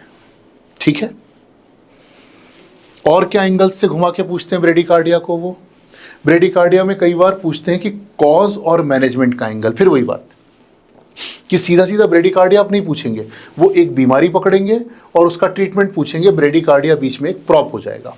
ये क्वेश्चन सॉल्व करते हैं। पेशेंट ने 8 गोली डिजॉक्सिन खा ली, फिर अनस्टेबल था पेशेंट, अब खुद ही कह रहे हैं कि पेशेंट अनस्टेबल हो गया है, उसका हार्ट रेट 50 BPM है, उसके ECG में 3rd डिग्री हार्ट ब्लॉक है। कुछ नहीं पढ़ते, सीधे अगर क्वेश्चन देखते ना तो DC कार्डियोवर्जन और लाइडोकेन जो है वो एंटी एरिथमिक है। ठीक है, एंटी एरिथमिक का कोई रोल नहीं है कंप्लीट हार्ट ब्लॉक में। ठीक, अब आ गए फेनिटॉइन पे, वो भी एंटी एरिथमिक है। तो ये 3 दवाइयां तो एंटी एरिथमिक है, ये चौथा ऑड वन आउट है। यहां एरिथमिया नहीं है, ये हार्ट ब्लॉक है, ये कंडक्शन डिफेक्ट है। ठीक है, कंडक्शन डिफेक्ट में एंटी एरिथमिक का तो कोई काम ही नहीं है। What he is asking you is antibody against digoxin. ठीक, तो all he wants to know is कि पेशेंट ने डिजॉक्सिन खाई है, उसका तुम क्या इलाज करोगे। बाकी सब कहने की बातें। अब आप सोच रहे हो कि 3rd डिग्री हार्ट ब्लॉक है तो आप सोचोगे कि हाँ इसको अपन कार्डियोवर्ट कर देते हैं। मैंने क्या सिखाया था? कार्डियोवर्जन ऐसा है कि बहुत जोर का करंट छोड़ा जाए हार्ट में, जिससे कि चलता हुआ हार्ट और रुक जाए। तो किसी भी ब्रेडिकार्डिया में ना कार्डियोवर्जन कर सकते हैं, ना डिफिब्रिलेशन कर सकते हैं, क्योंकि वो तो हार्ट को और रोक रहा है। आपको रोकना नहीं है हार्ट, आपको चलने देना है, आपको उसे ब्रेडिकार्डिया में फास्ट करना है। लोग करते हैं, रियल लाइफ में भी करते हैं कि लोग ब्रेडिकार्डिया को शॉक्स देते हैं और लोग एग्जाम में भी शॉक दे के आते हैं। किसी भी थर्ड डिग्री हार्ट ब्लॉक को, किसी भी हार्ट ब्लॉक को कार्डियोवर्ट नहीं करना है, वहां पेसिंग करनी है। अगर इसने अनस्टेबल बता के एक पेसिंग का ऑप्शन डाल दिया होता तो हम शायद फिर भी कंफ्यूज होते। यहाँ 3 ऑप्शन एंटी एरिथमिक हैं और चौथा ऑप्शन एंटीबॉडी अगेंस्ट डिजॉक्सिन है, वो क्या फैब वैब कहते हैं ना। ठीक है साहब। फिर ब्रेडिकार्डिया में वो घुमा फिरा के एक और सवाल पूछते हैं। क्या पूछते हैं ये तुमको आता होगा, ये तुमने रट रखा होगा कि ऑसबॉर्न वेव्स और जे वेव्स कहां मिलती हैं। ठीक है, तो यहां वो पूछेंगे, या तो इसको घुमा के कहेंगे कि हाइपोथर्मिया में कौन सी वेव्स मिलती हैं, या वो कर देंगे कि पेशेंट को ब्रेडिकार्डिया हो रहा है, कंप्लीट हार्ट ब्लॉक हो रहा है और ईसीजी ऐसा दिख रहा है उसका, ये वेव बनी हुई है उसमें जे, जो अपनी जो यूपी साइड में जे वाली वेव बनी है। ये वेव कौन सी है, जे वेव या ऑसबॉर्न वेव। क्या चाहता है वो आपसे पूछना कि ब्रेडिकार्डिया हो रहा है पेशेंट को, जे वेव बनी है, हाइपोथर्मिया है। अब इनमें से 2 चीजें बता देगा, तीसरी पूछ लेगा। ठीक है, तो जे वेव कहाँ बनती है, हाइपोथर्मिया में। हाइपोथर्मिया में क्या बनता है, जे वेव बनती है। दोनों बता देगा, दोनों छुपा लेगा और ईसीजी दिखा देगा। तो आपको जे वेव पहचाननी आनी चाहिए और उसके कॉजेस पता होने चाहिए। ठीक है साहब। फिर ब्रेडिकार्डिया में एक और कहानी जाती है, वो चली जाती है टुवर्ड्स हाइपोकेलीमिया। तो ब्रेडिकार्डिया हमने क्या क्या समझा, रेगुलर है तो फर्स्ट डिग्री हार्ट ब्लॉक हो सकता है या कंप्लीट हार्ट ब्लॉक हो सकता है। इर्रेगुलर है तो सेकंड डिग्री होगा, सेकंड डिग्री में टाइप 1 या टाइप 2 होगा। टाइप 1 कैसे पहचानेंगे, बढ़ता हुआ पीआर इंटरवल, और टाइप 2 कैसे पहचानेंगे, फिक्स्ड पीआर इंटरवल, लेकिन बीच बीच में एक आध बीट ड्रॉप हो गई।